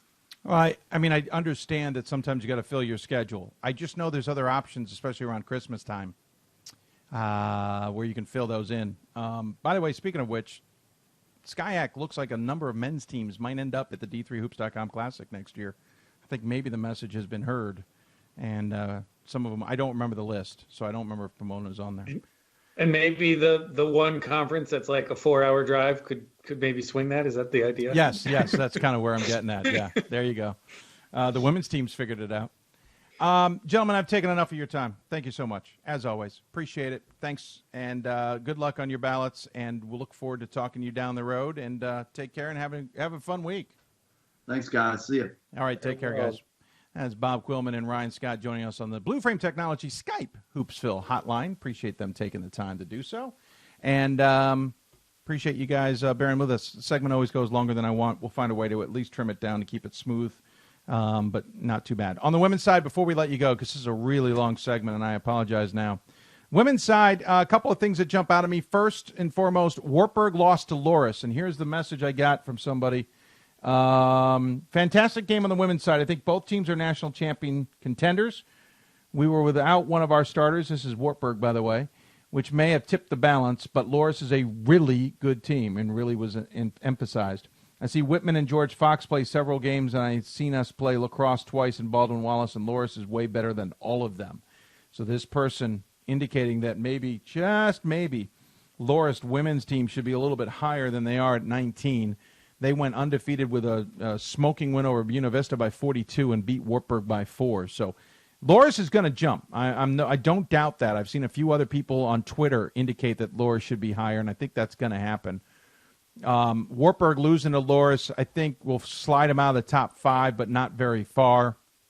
DePaul probably moves ahead of them. Whitewater probably moves ahead of them, especially with Whitewater's win over Stevens Point 67-49, and then Stevens Point being La Crosse. La Crosse went 1-1 on the week, losing to River Falls. So I think Whitewater may jump into your top 5. Scranton at 6 lost to Elizabethtown. I got a note on that from somebody, but my point basically being is I told you Scranton I thought was a good team, but I don't think they were that good. I think they're a top 10. I think they're a 10-hole team at the best. I like what they've got there. Coach Nick DiPillo, remember, is still a new coach. He's kind of putting some new things in place. I don't think that Scranton team's a top 5 or a top 6 team. Elizabethtown clearly showed also that landmark conference is not Scranton's just a walk away from. Really impressed by E-Town's win there. But I think Scranton's going to take a little bit of a hit there. George Fox, we mentioned on Thursday's show, lost to Pacific. At least they got the win over Pacific Lutheran, 64-50. But George Fox is going to take a bit of a hit, maybe fall out of the top 10 as well. Augsburg lost to Bethel, and this is the other game that's jumping out at everybody. We got a tweet earlier. Bethel, one of 5 undefeated teams in Division III. 8 of 13 wins have come away from home, 2 at neutral sites. 2 top 25 wins in a span of 4 days, which is always pretty good. And second in the nation at 19.5 steals per game, though that number can be a little bit inflated. I'm not trying to say they don't. I think Bethel's a really good team, and I'm surprised that maybe they aren't higher on the poll. The problem is the MIAC has so many games in its schedule that it's sometimes hard to gauge that. But they beat Augsburg 74-70. They beat Gustavus Adolphus 74-58. The MIAC is showing that even when St. Thomas is having an off year, it's a darn good conference. So I wouldn't be surprised if Loris jumps in the top 10 possibly. Bethel may jump into the top 10 as well, especially when you have losses to Wartburg, Scranton, George Fox, La Crosse, and Augsburg, granted by the hands of Bethel, ahead of you. And hopefully voters see, hey, Bethel beat Augsburg. I'm going to move Bethel ahead of Augsburg. If you're voting them both in the top 25 and there's a win there, I think you have to move the team ahead. If it's a team that you lose to who's not in your top 25, not on your radar, I can understand not necessarily just jumping somebody ahead. But in a top 25 conversation, I think it's going to happen. But Gustavus Adolphus also lost, as we mentioned. Austin lost to Trinity, Texas, who's 21. DeSales lost again. They're now 9-4. Lost to Kings. They're probably out of the top 25 now. I think they've been a bit exposed. Messiah, we mentioned on Thursday, losing to Widener. They at least beat Arcadia, but they're probably out of the top 25. But those receiving votes aren't helping themselves. Oglethorpe will jump into the top 25 and maybe jump pretty high. They're 15-1 now, beating Sewanee and Center this week. But Marymount lost to Cabrini on Saturday. Williams lost 2 of 3, as good as a start as they had this season at 11-0. They went 1-2 this week, losing to WPI, beating Hamilton, and then losing to Amherst. The Amherst game was tight, but I don't think you can just jump Williams into your top 25 as a result of that. Widener defeated Messiah, looked great, but then lost to Stevenson by 10. It's almost like it was a trap game for the Pride after their win over Messiah. Stevenson's a good team, yes, certainly. They're a well-coached team, but if Widener's is good to beat Messiah, they need to beat Stevenson, even if it is on the road. Emory and Henry, as we mentioned, lost to Roanoke. They beat Randolph, but that's not going to help voters. Albright played its one game. They'll probably jump into the top 25 now. They beat Lycoming, though it was in overtime. I don't know how everybody's going to interpret that. Brandeis, great start to the season, but a loss to NYU. That's got to sting a little bit for Brandeis. I think they knew they had a chance there, though on the road. They lost that 176-65. Gettysburg, looking pretty good. Got the win over Haverford. That was the big Centennial game of the week in the women's side of things. That's Haverford's first loss in conference. It was a tight game by 5. That's a solid win by Gettysburg, and I think that's enough to get into the top 25, in my opinion. Smith, who was receiving votes, we mentioned on Thursday, lost to Springfield, at least beat Dean. It wasn't much of a game, but it's not going to get them into the top 25. Albion women, maybe they get into the top 25 with wins over Adrian and Olivet, though that's not where the voters are going to be looking. The voters are going to be looking at Hope games and Calvin games. And then at the bottom of that, there's nobody's going to help here. Ohio Northern lost to Muskegum. North Park lost to Illinois Wesleyan earlier in the week. Puget Sound lost both games to Pacific and Linfield, so they're now 7-6. And WashU lost to Chicago, who would now be at 7-5. So the women's one, I think, has got a lot of upheaval coming too. I don't know if I'm going to find the tweet now. I saw it earlier, and I bet I'm not going to be able to find it now. But basically the point being that certainly there's a chance. Oh, here it is. I expect a big shakeup in the women's top 25. Big mover of the week, Bethel, who remained undefeated with wins over number 11 and number 17. This person's top 25 was Tufts, Bowdoin, Hope, Amherst, DePaul, Whitewater, Bethel, Loris, Wartburg, Whitman. Interesting grouping there. I agree with some of those. Whitman at 10 is an interesting choice. Where are they? Whitman is 12. Yeah, okay, I can buy that. Sorry, I had to double-check where Whitman was. So there you go, folks. I'm trying to make sure. I thought I saw another question pop up. We're so late here.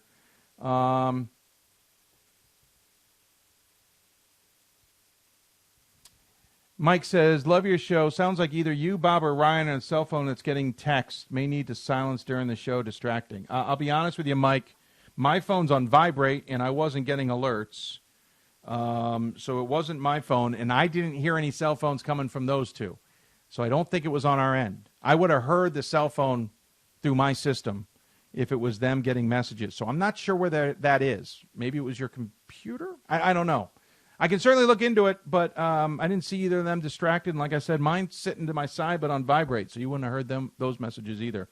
So a little odd. I didn't hear any messages coming in whatsoever. So I'm sorry if it was distracting to you, but I'm not positive it was us. That's going to do it, folks. We're going to wrap up. I want to thank our guests. We're way past our time here, and we got to somehow trim this down. And we can't be going an hour for our final segment. That's not fair to you guys who might want breaks in our show as well. I want to thank our guests, of course, Demetrius Poles at Rowan Women's Basketball. I want to thank Karen Middleton, the women's basketball coach at Wisconsin Lacrosse. Also, thanks to Jeff Brown. Sorry, you got brand new glasses in the last few weeks, and they just don't fit me quite right. I got to get them fixed. Jeff Brown at Middlebury for his assistant coming on the show as well. And, of course, the sports information directors at those aforementioned schools. Brad Nadeau at Middlebury, really appreciate his help. David Johnson at Wisconsin Lacrosse, and Sheila Stevenson at Rowan for their help getting us content, getting our coaches lined up if necessary, and, of course, helping us promote the show as well. We'll be back on the air Thursday, 7 o'clock Eastern Time. Again, you can listen to the show any way you want, especially on the podcast. We're now on Apple Podcasts, Google Podcasts. We're on Spotify, iHeartRadio. If you happen to use CastBox, we're on CastBox. We're on I think it's Radio Public is the name.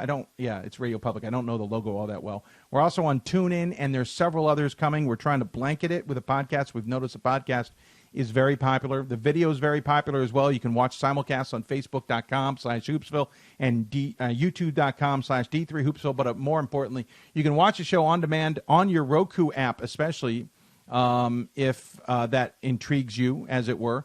You can watch it on Team One Sports is the app. Team One Sports at the bottom of your screen there through BlueFrame Technology. It's the Apple TV, Roku app, Android TV, and Amazon Fire. That's how you can watch our show, and we hope you'll take full advantage of that. Because that way you can watch it on your big screen. You can also watch these shows on demand, too, so that's another added bonus for you along the way.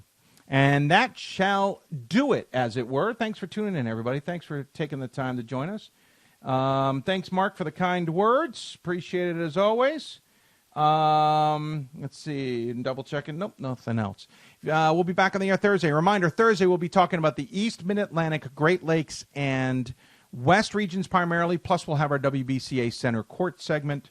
Lots to talk about. We'll try and get Gordon on sometime soon. Also, keep on your calendar the Hoopsville Marathon. It's going to be a little bit earlier than it traditionally would be. Normally, it's the Thursday before the regional rankings are released. This year, it's going to be still in the same spot on the calendar, just the regional rankings will come out 2 weeks later. But January 30th is scheduled time, probably a 12 o'clock start Eastern time on that. We'll have more information on that in the week and so ahead. So you've been listening to Hoopsville. We want to thank our partners at D3Hoops.com, the Women's Basketball Coaches Association, National Association of Basketball Coaches, which, of course, Coach Jeff Brown of Middlebury was in our NABC Coaches Corner this week. Also want to thank our partners at BlueFrame Technology, sponsors of our hotline and providing us the streaming platform. You've been listening to Hoopsville, presented by D3Hoops.com from the WBCA NABC studios. All questions and re-airings of this show must come on the express permission of ourselves.